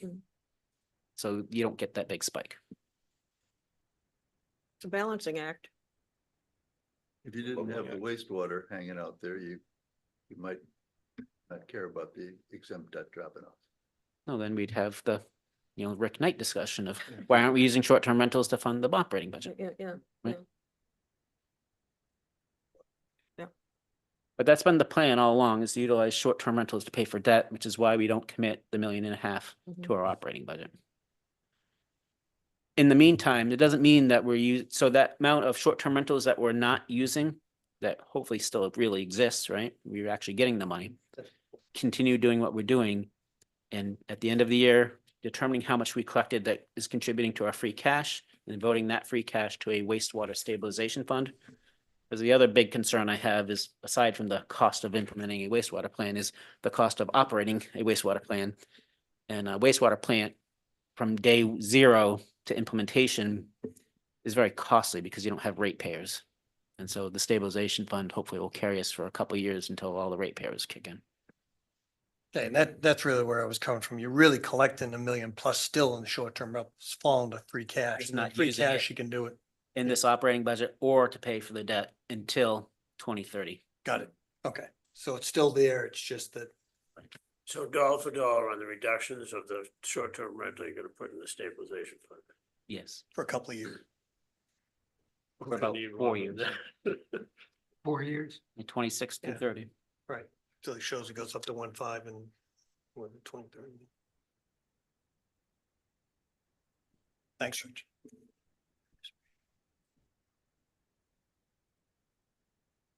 So I boiled this down Got all that? to a 1-pager that I'd like to share with you. So, but before you go too much further on that, Rich, this, this operating issue with the wastewater seems to be sort of the elephant in the room that we're gonna have to deal with. What do you think about that? I mean, there's only so far the stabilization is gonna carry us in that regard. I mean, we'll get the hookups, but when do we start charging people? As soon as we hook them up? Oh, yeah. Well, it's usually a quarterly bill. So we could have so lots of ways to design it. You could have a minimum fee, just like we do with water, so that you can Right. collect that up front. And then settle up at the end of a quarter to help jumpstart the cash flow. Right. But we can only, if we look at those 5 territories or 4 that we're really looking at, we can only work on 1 or 2 of them at a time, right? In terms of getting the pipes in the ground, get the collection system going. Well, that's my big concern. I mean, the plant, everybody always focuses on the big cost of the plant and the Right, pipes. yeah. So if To we get me, the collection that's a system in one-time place- thing. I mean, it's not, one time, meaning 30 years, but it goes away. Much more impactful to me is the operating expense. And that's my concern. And I don't know the math of it yet. But is that plant gonna cost us $1 million a year to run? Or is it gonna cost us $500,000 a year to run? But if we in our- build but if we build a bigger plan to take in the growth we want in the upper district there, we still have to operate that bigger plant. I just don't know how. Well, the cost of a plant really, the operation is really dependent on flow. So if you don't have the flow, the cost will be down. Cause it's, churning of machinery and use of utility to do that. But yeah, that's my biggest concern operationally is if it is it $1 million a year operation, and how many ratepayers do we have paying into that? This is why, and we're not even close to even having this determination, but most towns, when they do this, have mandatory hookups. Have we considered selling any of our properties to fund this thing? Fund what? Construction? The wastewater. what properties are you considering or thinking? We're not gonna do anything with tea time for 10 years, based on what Jackie said the other night. Mm, We own the town plaza, do we Uh-huh. have to own all of that? I just, we have a lot of property that's not contributing to mhm. the tax base. Well, it depends what you want to do with the property. We could sell it and it could become a Dollar General and they could be a customer for of ours when we get the wastewater down there. Pay us for the water. And that's why the town bought it, right? That was a big scare. I wasn't here back That's in the day, right, that's but right, that's correct. you know, people can say anything they want, but there's reasons why things happen, Mhm. it's cause and effect, right? You know, they didn't want the Dollar General, so they Mhm. said it's better for us to buy it now. Can we sell it to a developer that's gonna build housing? Could do that, sure. I thought we zoned out the Dollar General, I don't know. at least on the other side of the street. It's Cedar Banks, right? I think that's where Cedar Banks Yeah, landing. is. That was that. Yeah, it was piece. zoning that we wouldn't give them parking lot, I think. No, but housing's what's gonna happen, right? It's But the it only was- profitable thing nowadays. But that's why you have town meeting. That's the debate, right? Do you want to control it so you can control the development and what the future of the town looks like? Or do you want a one-time shot in the arm to get, I don't know, 10 million bucks to put towards an $180 million project? That's the debate. Well, the town decided to buy it. Well, maybe they'll decide to You sell wanna it. Sell it though, too. Yeah, I'm just saying that what's there is right now with the townspeople decided to spend the money on it. But it's, cause and effect, right? Right, yeah. You have a short-term perspective and you got a long-term perspective. Selling that piece isn't gonna pay for the wastewater. No, I know, system. but yet we can't develop the piece until we get the wastewater. It's just kind of. That's right, chicken and the yeah, egg that's right. situation we got here. You need the wastewater for the density. It's interesting, I haven't done a lot of brain power on this one, but I did do a lot of this in Yarmouth. Because the use case was just so much different, much more rural, much more residential. And I don't think we ended up doing it in Yarmouth, but it's certainly a notion that. Because when I was there, I rearranged, I got in a lot of trouble, but ultimately everybody came on board. I was responsible for rearranging the whole wastewater phasing plan to focus entirely on Route 28 in South Yarmouth, from town of Barnstable to town of Dennis. Because it's almost exclusively 96% commercial. Commercial. And every single one of them has no problem paying a betterment of substance to get that started Mm. because they want the wastewater. It's gonna save them money to hook up to the town plant than having their own on-site plant and having to pay the operating costs. So there's that, and they're big users. So you're getting them all in phase one. And then the thing that we ended up not factoring in because there's a level of risk to it. But in a town like Yarmouth, the level of redevelopment that's gonna happen of those properties over the next 5, 10, 20 years is gonna add significant new growth and new value to that town. And that's what's called tax increment financing. And so you can structure financing plans that you take advantage of that new growth and repurpose it to pay off the debt. We will certainly have redevelopment. Every town I've ever known of that puts in wastewater systems. Once it's there, everybody wants it and redevelopment happens. It's just a matter of how much and how fast and can you rely on it to pay something off? I'm sure it'll happen here, but probably not to the extent that we need it to finance a plan.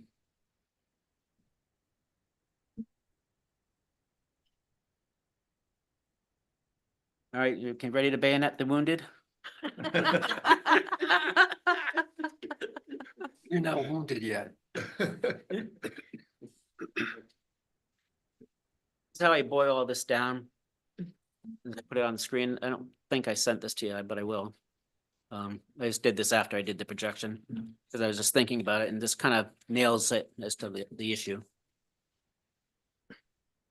This is taking the municipal operating budget percent increases from that projection. See,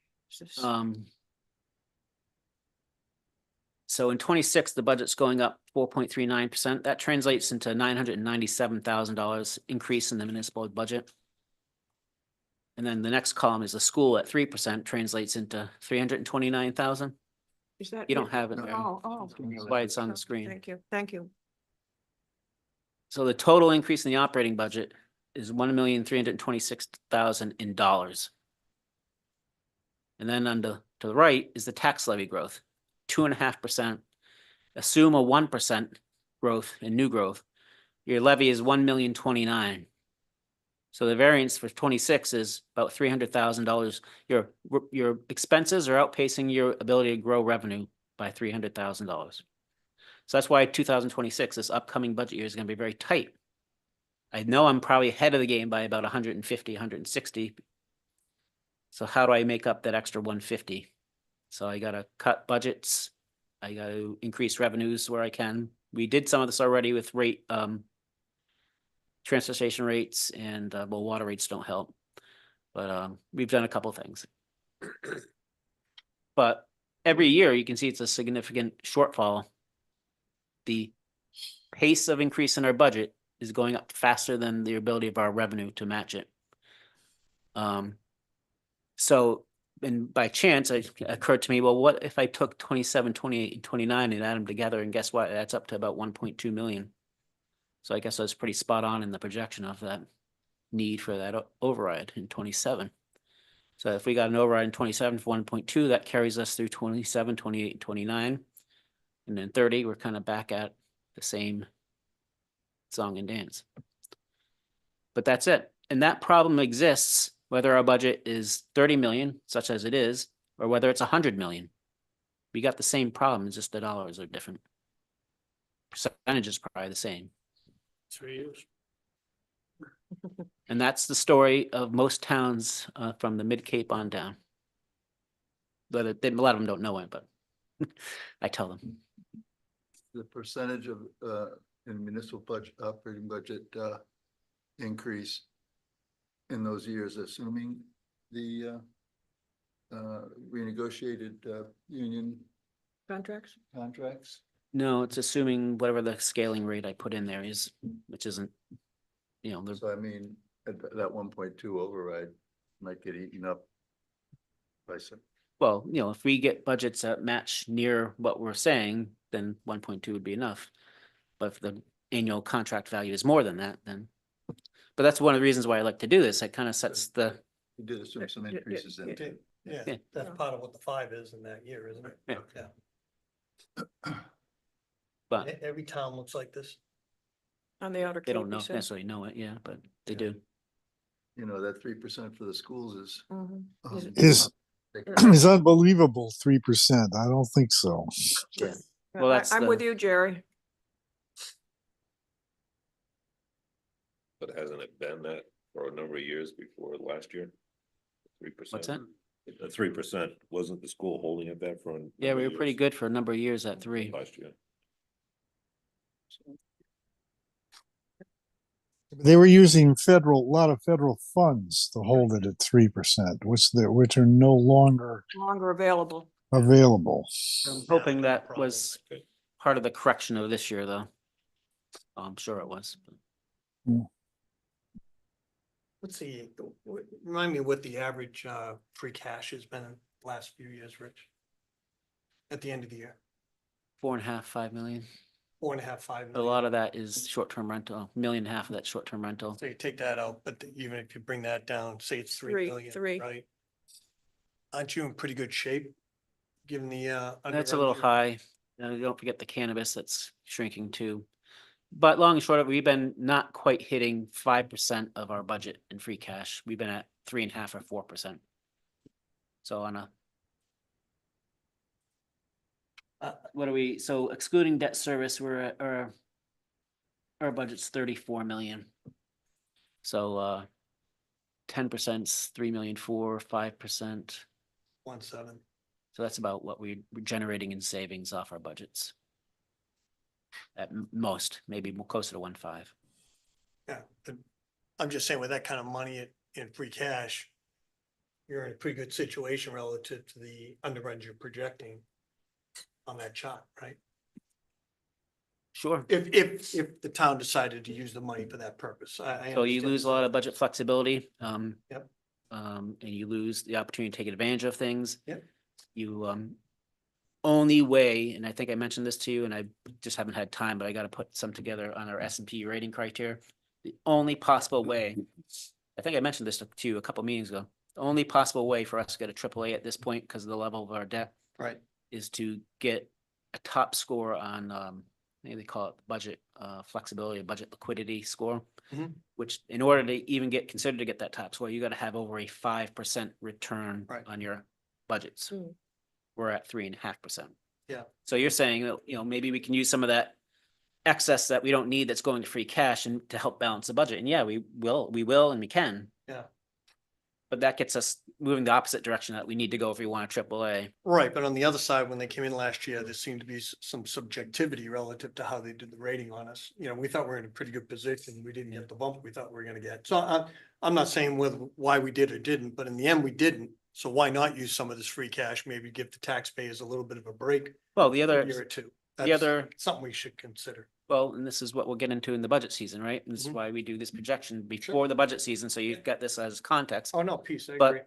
Generating free cash, we had, if you went in October, November, we'll be talking about the 5-year capital plan. And typically we need a minimum of $1 million a year in free For that- cash for to that. fund the capital plan. Mhm. So the idea was to have budget liquidity on the operating side so you can, take advantage of opportunity. Knowing that you're gonna generate that free cash to use for your capital plan, because it's all the same pocket, he's Yep. taking it from this one and put it in that one. Mhm. If we don't have the free cash for the capital plan, then we gotta borrow more money and pay interest on top of it, and it's more expensive to the taxpayer. Yep. So, it's this whole discussion and philosophy to it. No, I agree with you. There's a lot of dials to turn, Right. just, my experience is too, is sometimes in the lean years, you look at the capital plan, and decide, I know I wanted to do this, but maybe Not this year. everything gets deferred, so much gets deferred, and I think that's part of what we need to do as a committee to, put recommendations to Rich and Jackie and some of those things based on what the taxpayers in town have gone through the last few years. And I totally agree and I totally get it. And perfectly, I was not very popular in Yarmouth my last year there because it was in the COVID year and I had to cut the budget $6 million. There's Is no that way why you to, came here? no. Lovely community, but the only impact, it's impossible to cut $6 million out of a budget without impacting something. Yeah. And, and that's why I wanted to show you, this one pager, right? Because Mm. it's our reality here on the Outer Cape is the cost of living and the costs. We pay good money, not because we just want to give money away. So that's what it takes to get people to come here.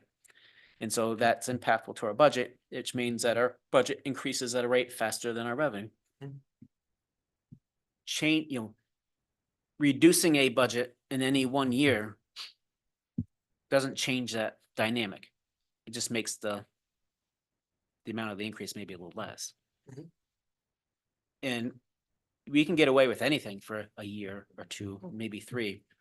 But the wheels start falling off things after a while, and there's reasons why we have things. And so when people say, oh, we need to cut the budget to meet a certain target, yeah, I'll play that game, whatever you guys want to do. But you got to be specific. What do you want to, when we're talking about this, it's what programs do you not want to run? Yeah, what are you going Do to you cut? want to have a supervisor and 2 police officers on a shift? Do you want to go back to 1 guy on the streets at midnights? Do you not want to have the ability to run 2 ambulances on a simultaneous call? We can just run 1. That would reduce our budget. You get rid of a finance director. You don't need a finance director to tell you all this stuff. You can just have a town accountant and a treasurer and take care of stuff and wing it like a lot of towns do.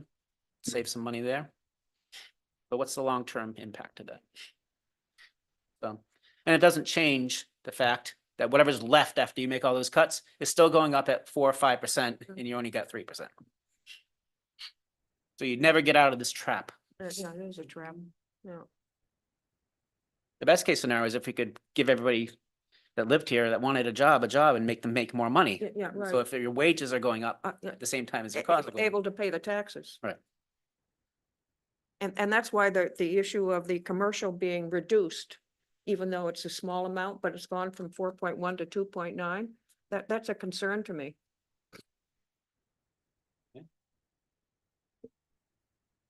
I don't know. Any other questions? Thanks. They feel like they got the bayonet in their gut now. Are you going to send that summary sheet out? Yep. That'd be good. Yeah, yeah. Okay, let's look at the agenda here.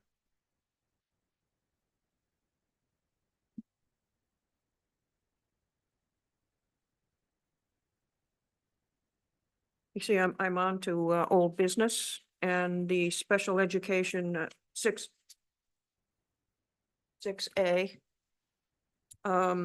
I just want to comment that we discussed at our last meeting, having Matthew Kravitz and Brooke Clenchy come to one of our meetings to discuss the presentation that Matthew had given to the Eastham Elementary School on special ed, which is a big part of the issues that we had to have the override for. And they have agreed to come for our meeting on October 17th, 2024. It's our regular scheduled meeting. It'll be at the regular time of 4 o'clock. So that's 6A. 6B, is there any question before I go on to 6B? Any question on 6A, on the special ed presentation? 6B is the search committee, and we did get an application from an individual named Susan Maren. Peter and I did get involved with the interview along with the search committee, and we are missing one individual as an appointment from the finance committee to the search committee due to Roy's wife deciding to not continue on with her term. So I'm going to ask if there's, hopefully people had a question. It was in the packet. People had a question to review the application. And I'm going to ask if there's any discussion or comments, and I'm going to make a few myself. I have had a chance to talk with an assortment of search committee members, both current and past. And I wanted to get from them what attributes, what they felt were important for a search committee individual to have. And as a result of those conversations, there two things were noted in those conversations as being important for somebody to be on the search committee. And the first one that was commented on by a number of the folks that I spoke to was the fact that they felt that the individual on the search committee needed to be very much involved with the town of Eastham. They have to be involved with the discussions with the folks in town that they know, that they get to know, as to what those folks might be able to meet for the various committees that they're looking for people for. And so they felt that the folks that needed to be on the search committee needed to be community oriented, community involved, and have a relatively good understanding of the town's committees and operation to know what the various committees and operations were looking for. The other thing that they were looking for and felt was important was just basic time. The time that is needed to do the job on the search committee, to be doing the recruiting, to be talking to people one-on-one, to be in representing the various committees that they have a responsibility for as the liaison. And so I myself do not feel that this person is the right person for this job. And she is not a full-time resident. She's not involved with things in town.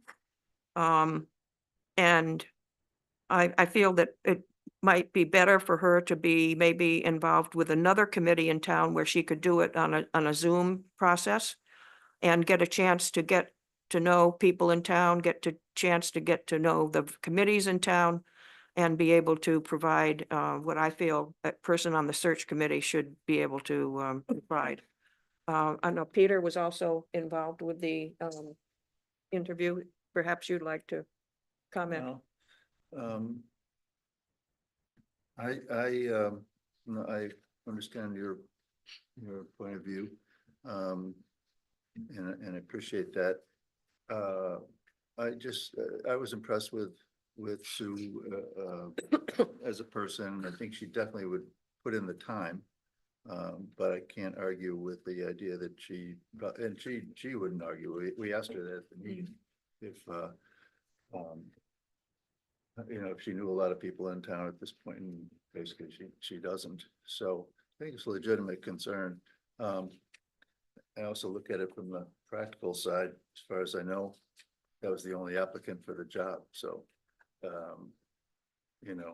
we could keep looking or take this person who's willing and able to do it, or willing to do it.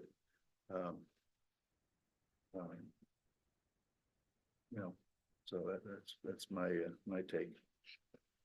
Are there any other comments or questions, discussion on the, Does she have any plans on being a permanent no, president in the future? no, not at the moment. I mean, the resume was knockout as far as background was crazy. She's good. a very strong HR background. Yeah. Yeah. Demonstrated senior middle That was management part of the experience. conversation and, Yeah.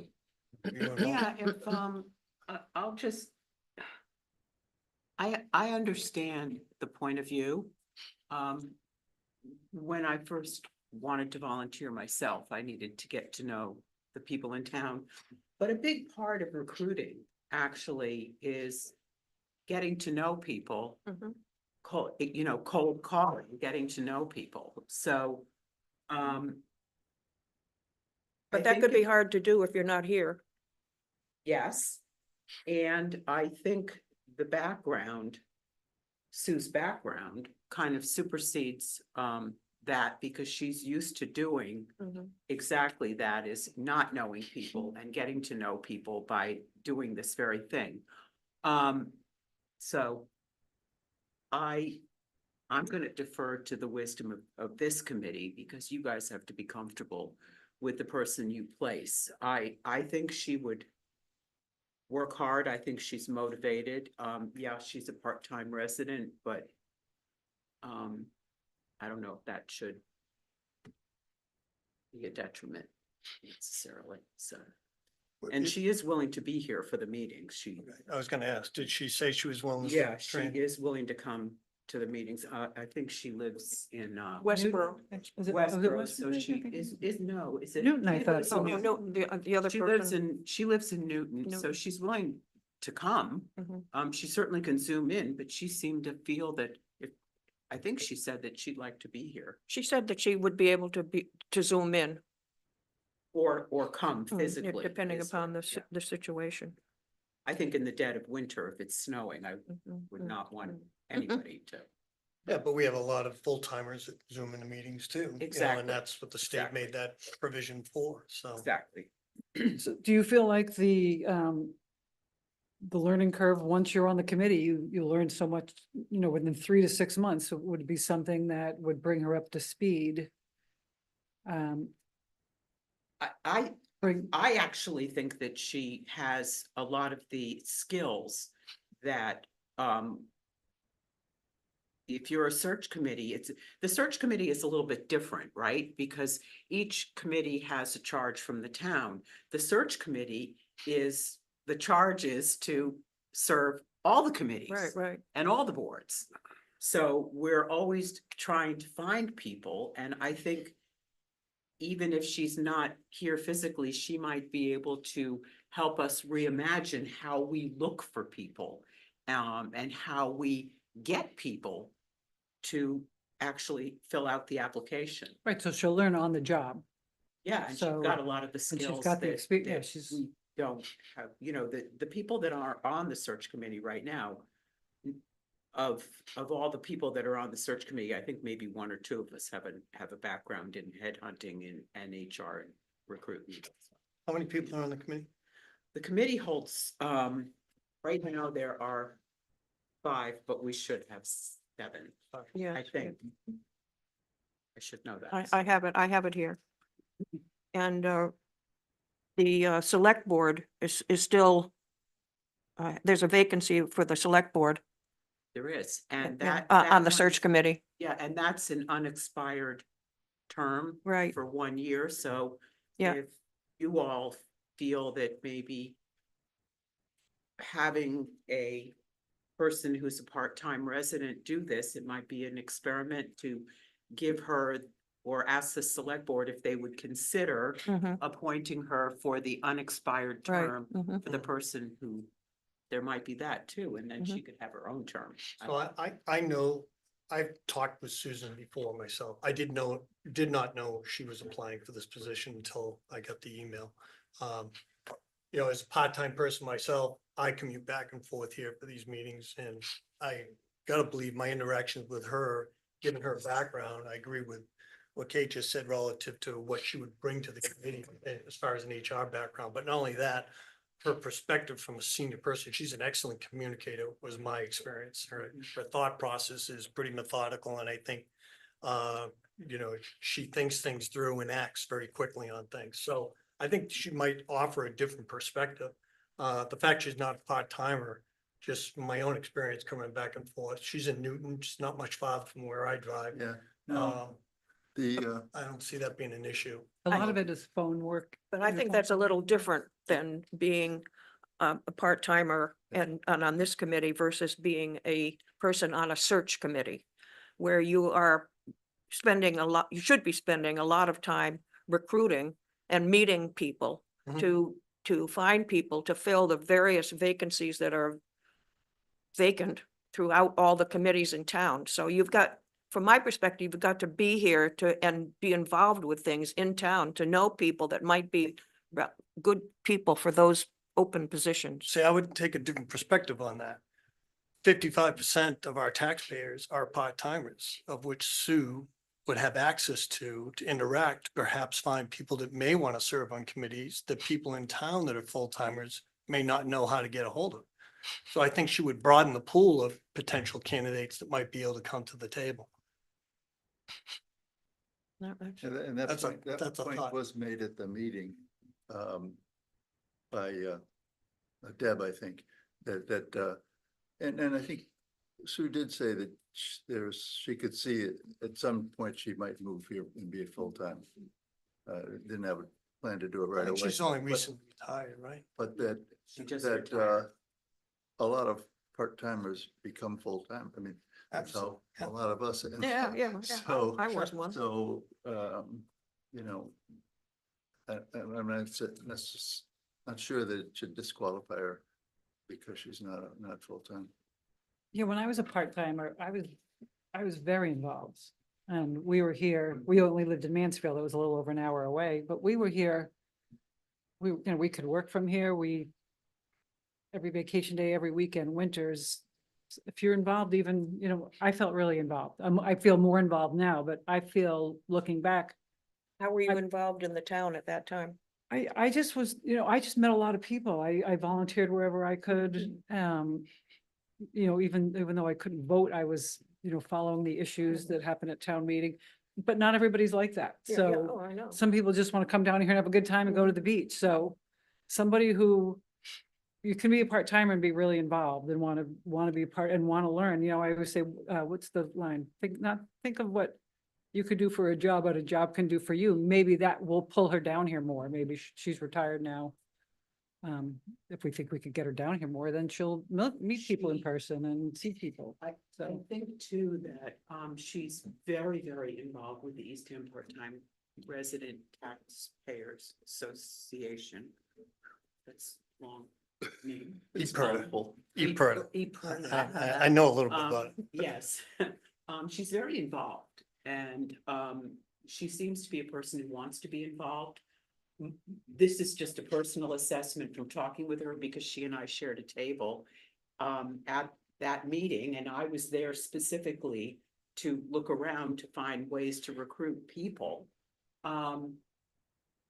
She struck me as a person who is newly retired, but she's not a person that's gonna sit back and watch TV and, watch Oprah or whatever. She's gonna be busy and, she, with her background, I do think that she would be able to really think outside the box and bring some skills and ideas to the committee, so. Is there any, are there any other comments? Do I have a motion to approve the appointment of Susan Maren from the Finance Committee to the Search Committee? Sure, I'll move that. Peter? Do I have a second? I'll second. Roy, Tom. Any discussion? All in favor of, I'm gonna do a roll call. Roy? No. I'm gonna just do this. No. Tom? Yes. Tom is yes. Kate? You're abstaining because you don't, yeah, you're correct. You're correct. Let me see. Double abstaining. Yes, no, okay. Double abstain. So Fred, Right, yes. yes. Paul, Yes. Steve, Yes. Patty, Yes. me, no. Peter, Yes. that passes 1, 2, 3, 4, 5, 6 to 2. Is And this one one- abstention. is that for a full term? Yeah. I have a So secret I voice. think we need to decide, well, you mentioned the fact that there is an opening. That's the select board, so that's not our decision to make. It's not, so. if you So- guys have so filled this- it out, this- Is this one for a? This is for a full term. This is for a full Good, term. so you have to do it for So another it's, 3 years. so it's it would be starting 6/30/24. Actually, 7/1/24. Oh, well, yeah, you're right, 7/1/24. 7/1/24 to 6/30. 7/1/24 to 6/30/26. Right? 7/1/24 to 6/30/26. Susan Maren has been appointed by the Finance Committee to the Search Committee. Thank you, everybody. And you will be, the Search Committee will be in touch with her. Taking off this hat, yes, I will Yeah, be yeah, in yeah, touch with yeah, her and, yeah. actually, she'll receive a letter and then she has to be sworn in. Yeah, right. for The The training. ethics and all the other aspects of. Give blood and. DNA samples. Okay, 8 to 2. I'm not 8, what am I saying? 6 to 2. 6 to 2.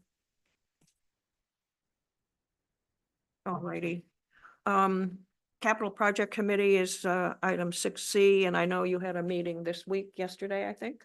Yeah, Steve might So- be able to fill you in on Okay, that. I'll let whoever wants to talk about it, talk about it. Well, it was a design Good for it. meeting for the wastewater. We were represented by the owner's rep. Basically, it was 45 minutes into the meeting before we realized that they're having a little design issue right now as far as the discharge maximum that they can do on the site, which is 115,000 gallons per day or whatever it is. Is that the DPW site you're talking? Yeah, Yeah. they did the water flows from the 5 different areas that they're studying right now. What they're projecting the discharge to be, and it exceeds the discharge Right. Over maximum. 100,000 gallons. Yeah, but quite a bit. So, it's like, I was a little confused in the fact that they were kind of looking at us for direction, but I thought they need to do a lot more information. They have to do a test on site to see if that discharge is the right number, basically. Is it gonna be more? Is it gonna be less?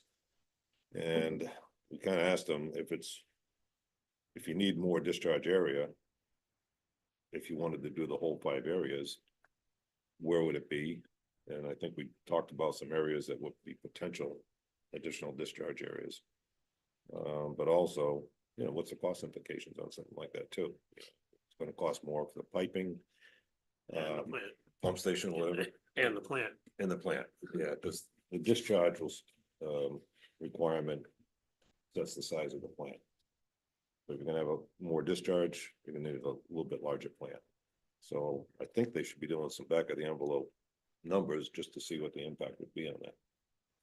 So that's kind of where we left the meeting, that they were gonna do some more research on that at this point. Steve, does the discharge, is it impacted by the calculations done on an average? Or is it done on a max min? For instance, June, July, August must be higher than the other 9 They months. do quarterly, so they get into seasonal, so they'll get the mins, the max. And they also have water flows from the actual water being used by the residences. And the ones that they don't have the information, they interpolate information. And they're looking at the commercial, the residential, and all those areas different. So they actually have it broken down by the residences, this many. This is the average 300 a day type thing, or whatever the number is, you know. But you said the system was designed for 1.5 or 1,500, what was it? 115,000 gallons per day. 115, is that an average or is that, can you exceed that and go to 200,000? Yeah, like in the summer when the 300,000? residentials are In the fluid, summer, when no one's and then the there. system repairs itself in December when no one's It's not- around? It's not Yeah, an average. okay. I You have to build I don't for know the what I'm peak. asking. Yeah, it's You gotta have to be a build it for the peak, peak. right? You have to build it for the peak. Right. Oh, okay, and that's what it is. Okay. And really what I think they haven't got the numbers correct is how it really boils down to how much the effluent can flow through the sand Right.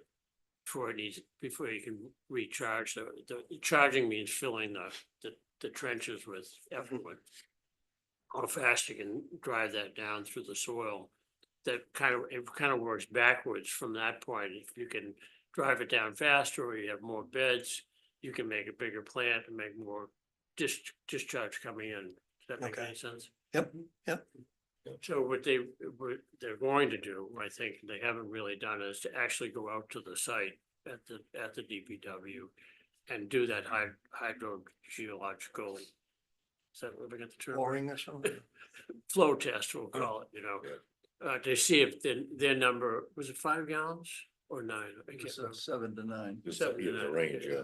yeah. That's what they thought was the drop rate by. Perk rate or whatever. Yeah, That's what- percolation. So is it like a perk They- test? Is But that that's what an it is? estimate. They Perk haven't test? they haven't really actually sunk or whatever they do, a pipe in the ground and put the fluid in there and see how fast it goes. My impression, wasn't your impression though, that they were, that they're pretty sure that site can only handle the 115. Right, Correct. So if but it's never been fully it's never tested. been fully documented, but Right.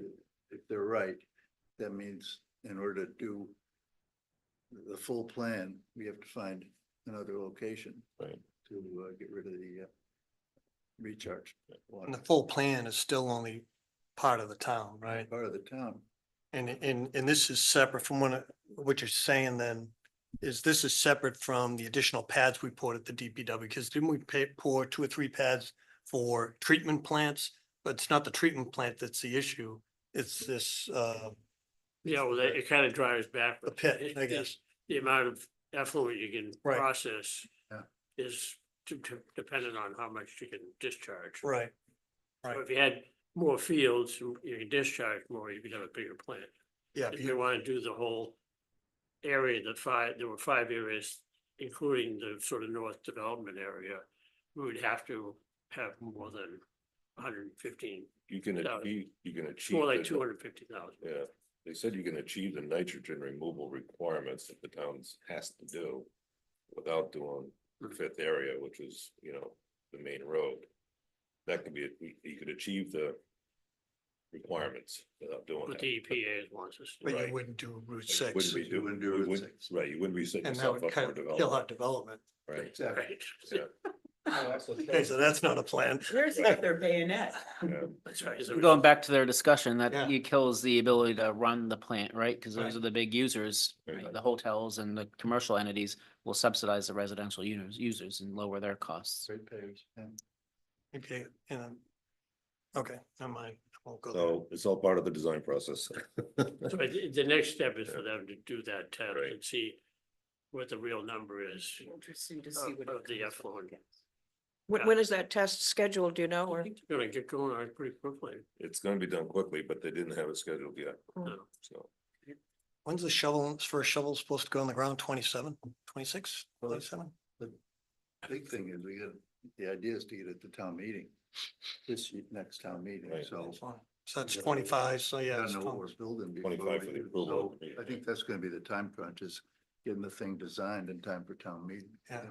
For, you know, I mean, Yeah. do we build a plan for a phase one implementation that takes care of the nitrogen load and a phase two that brings in the development sector, you know? I guess it depends. what But then that- we'd have a what's, plan, the cost. footprint to expand the plan to do so on that site. I think that's optimistic at this point. Yeah. How's that gonna leave us though if we don't make it to this town meeting with the SRF funding and all that good stuff? Other towns are having problems too, so maybe everybody's slowing down. Yeah. DEP hasn't been issuing permits to Yarmouth or Dennis because they all have recharge issues. They've been very stringent on the, Same issue, um, same issue. how they're rating these sites and saying that they don't have enough effluent recharge areas, so they gotta, find other areas, which Hmm. sometimes the areas just don't exist, Hmm. So, And does that require pumping stations and Oh, to be added to? well, the problem is, in our site, it's ideal. You got sand beds located at the DPW, which is the site of the plant. So, yeah, everything goes through a pipe, but it's only going, a couple 100 feet. Mhm. It's not uncommon for effluent recharge areas to be miles away. Okay. But you've got to pipe it Yeah. and pump it there. You So, have all sorts of underground, just recharge areas and above ground trenches type Roads, you things. put them in roads. Transfer station? and we had this crazy We don't thing. want and to design that. I'd love to help with design. the DEP was actually gonna was in on designing a regional plant wastewater system. And DEP literally was gonna make one town ship all the waste to the plant in another town, treat it, And then. and then even though they have plenty of capacity in that town And to ship it back recharge to it, the- nope, can't do that, cause that's from your town. They gotta ship it all the way back and to the other end of town and How are recharge they it. gonna determine what was, what went, and what came back? Oh, it's all gated and valved. Just, crazy things happen, so. DNA test.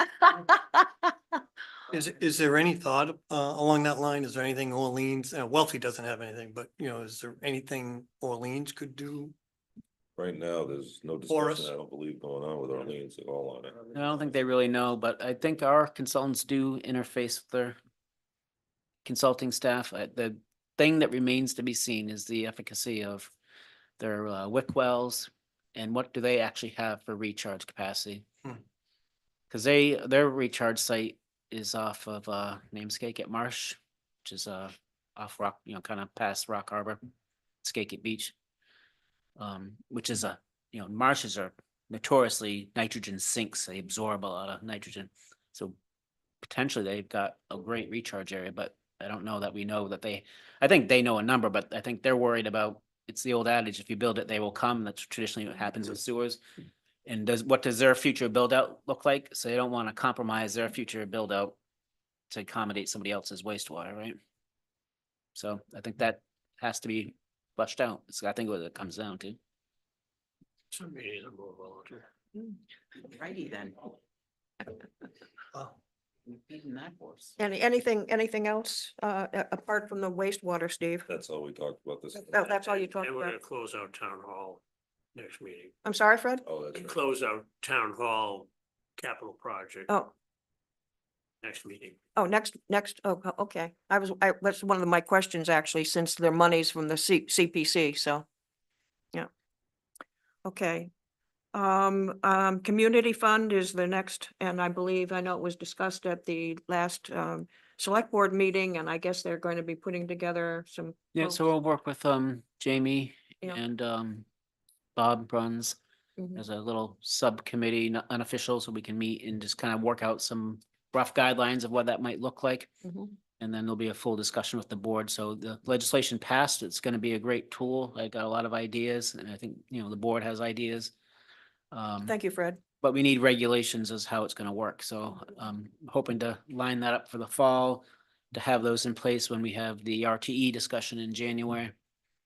So when they deciding that, making that decision, they know that they got this other tool in their arsenal to help mitigate impacts. Rich, did you say the way it was put in the language in the state budget, it's really not called the community fund, it's called the real estate called tax the- assistance It's program? true, yeah. Well, I'm still gonna call it the community fund. I think we're gonna establish a community fund in our books and operated as such, and then this will just be a component of it. It's the Resident Taxpayer Assistance Fund is the technical legislation. And you could add other dimensions to this fund. We're always able to accept contributions and donations. So Okay, that's what I'm calling the community fund this bigger, broader idea to encourage maybe some civic participation and stuff like that. got it. Can you Um, say that again? Resident tax assistance? Resident Taxpayer Assistance Fund.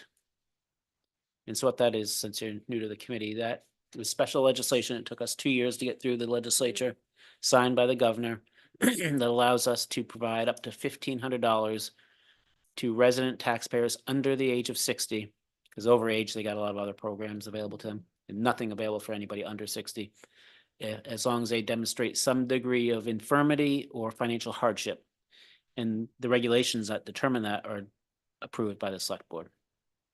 So And that's that- what we'll be talking about. Yeah, you and I had gone back and forth via email because we do have a person that wants to volunteer to be on whatever committee gets formed.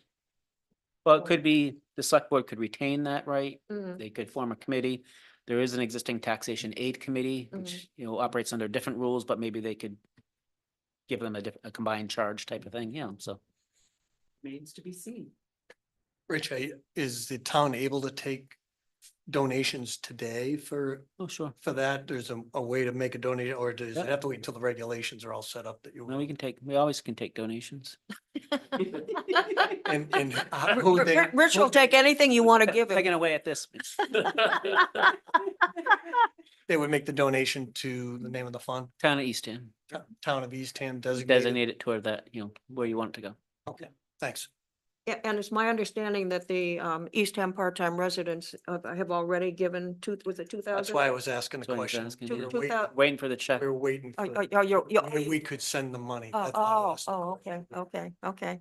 You've agreed to the 2,000, you just don't know who to Well, I make the do check now. payable to. I do now. Rich. Yeah, but I mean, prior to now. Take it out to Rich. Yeah, that's right. Is that the only, have we had any other inquiries on, okay. Alrighty. Okay, any other questions on the community fund?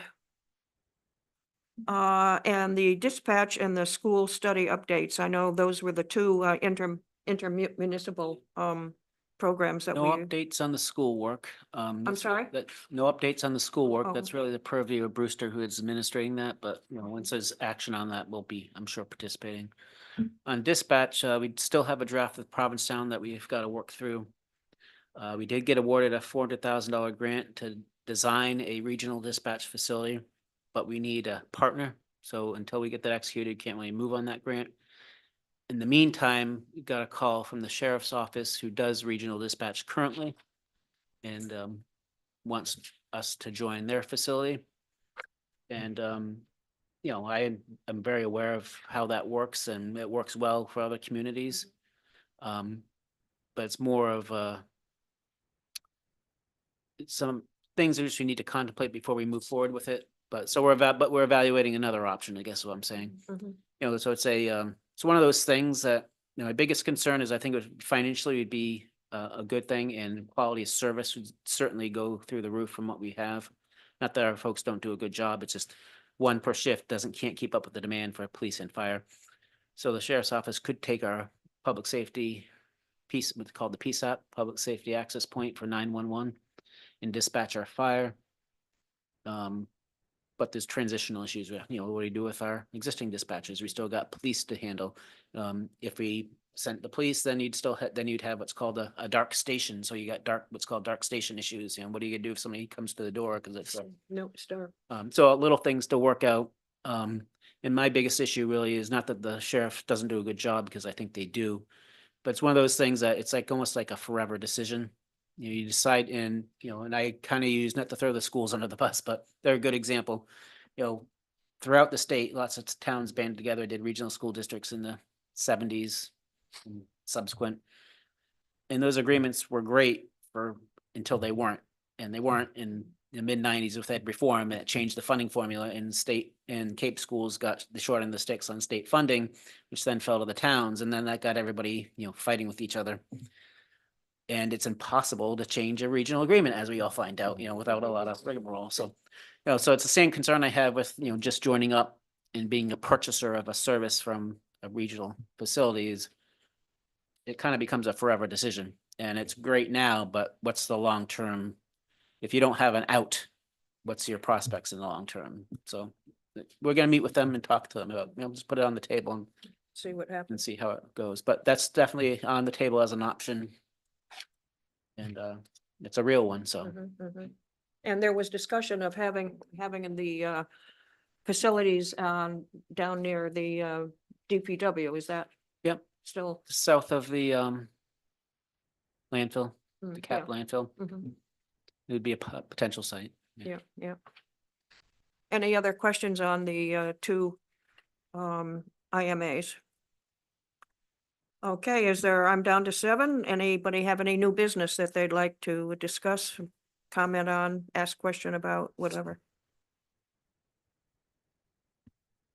And I don't know if do you have, I know that Jackie did not put out a town manager report for the last select board meeting, so I don't know whether you have anything that you want to add. Rick? No, other than, there was an article in the Independent about the, timelines of the Northeastern Master Plan. We did talk about that, and I think I just want to report out that, not the article wasn't accurate, but it didn't include some things, right? So the fact that something's 10 years out, I think Jackie's position and the board's position is that, they're trying to do this right for the Mhm. long-term desirability of the community. Doesn't mean we're not doing other things. So there's other things we're looking at, especially on the housing front. There's a new legislation for a affordable housing, not affordable housing, can't think of the name of it. Year-round rental housing exemption Mm. that we can adopt. That legislation just passed. And there's a couple of towns among them that are looking into adopting that at town meeting to give people money off their tax bill if you rent to a year-round. We're exploring the Lease to Locals program, which is a company that will manage it all for us, that provides subsidies to people to rent their house year round. So there's lots of things that we're doing in addition to all the work that the zoning task force is doing. So, the article was focused on the long term of the tea time in Town Center Plaza, but there's a lot of stuff between here and there too, so. That person that wrote that letter to the editor that said they rent their house to year round, but they live in it every once in a while. I don't know if you read that. Yeah. Would that person qualify? Even though they for the most of the year and for all of the year, they rent it to another party, but then let's say 3-4 weeks out of the year, they stay there as well.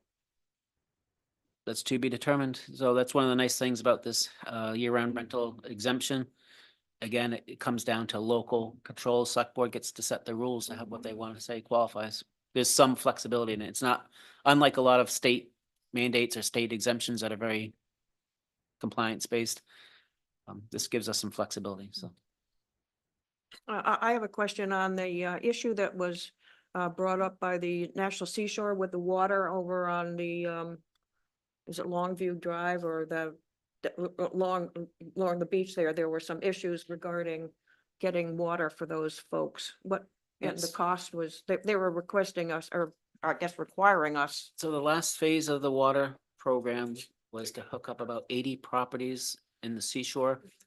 Right now, the water system runs to Nauset High School. Mhm. And the plan had been to extend it down to Nauset Light Beach, down Ocean View Drive, Right. and connect it down, was that Doan? Doan Road. But that requires extensive permitting Mhm. from the seashore that they couldn't accommodate, which blows up the ability for the contract The to be contract. let. So, New requirement too, right? and it's a new requirement, and we'd already done a bunch of work, and now they got new Yeah. people on. So I don't know all the old background because I haven't been here the whole time, but all I know is it kind of blew up the last phase. So at the moment, that isn't happening. So select board will be getting a update in the coming months, and they'll have to have some discussion as to, what, if anything, are we gonna do to accommodate them? I think we did a pretty good job if, out of the 5,500 plus homes, and we got 80 people it's unfortunate, but it's cost benefit of connecting those homes versus the remaining project, so. So we'll have to see how that one shakes out, but that's the issue. Even if you decide you want to do it, then we'd have to spend more money to re-permit the whole thing Right, and to get go new through- go through contracts The whole process. to get this section done. It's even more money than it was going to be. Right, A lot. right. The original contract. We pretty much chew up any reserve we have to go back and do some things we want to do, like some of the streets we want to repave that. Mm-hmm. So what are the options down there for the folks that want to have, at this point, public water? We just, Tough one. we don't have one. I mean, we've talked about wells and There's a public well option. Maybe that could happen. I don't know if the lands exist. Is it possible to run the pipe just to Nauset Light Beach and even get their bathrooms as a user? And you could have a spigot, Sandwich has a historic spigot out in front of its town hall and everybody drives up to and gets their water. So maybe that's the thing. It's very charming. one too. So, or do you just, it is what it is. I don't. Yeah, okay. Not to mention, a lot of those properties, to drive from. Oh, the I street know, to from the there, street. Yeah, I know, it's huge. How many of them are actually gonna hook up? It's a big question. That would be, it's. Pay the Yeah. cost of Well, I think, but of the footage. there are some that certainly would be interested, I think, and I think the issue is as the cliff erodes, right? And people got to move their houses back. It's harder and harder to maintain the 100-foot setbacks on septics, right? Yeah, So yeah, if you yeah, had yeah. water, then Erosion. you don't have to worry about siting a well 100 feet from a septic, right? yeah. Yeah. But still, I mean, you could have half of them that wouldn't want to hook up. So now you're down to 40 Right. ratepayers and millions of dollars to get the water down. And I think that's a good issue for the finance committee to contemplate, not this necessarily, but the related to this is, I think we're about a 50% connection right now for what people that could have connected to what we have built. And, it's not, I haven't really talked to Jackie about it, but it's on my mind of as cost of water operations contracts, it's same vein of the sewer ops. The cost to run the system gets more expensive. And, we did just have a rate increase on July 1. That was a pretty big increase because they had never had an increase on water. But those costs just keep getting more. So really to offset that is to get more users. That offsets the cost, right? Right, right. So if we can get some big users, if we can get Sheridan connected, if we, we just had the drive and that's coming online. And in the future, the Maurice's site, Mm-hmm. that makes a difference. Mm-hmm. Any other questions or comments on under old business? I'm sorry, under town managers and staff. I see we're still looking for policemen. There's a sign up on the little. Yep. No, we've been there. successful. Still hiring. We've been successful. We've got candidates. We've got potential lateral transfers. So it's someone that we don't Oh. need to send to the academy. Just do the internal training. So it's going pretty well. Oh, good. Okay, is there anything else that anybody wishes to bring up? If not, do I have a motion to adjourn? Paul is adjourning. And Fred, you're seconding it? Yes. Did I see your hand? I did. All in favor of adjourning? 1, 2, 3, 4, 5, 6, 7, 8, 0. It is 6:27, 28, something like that. 29. 29.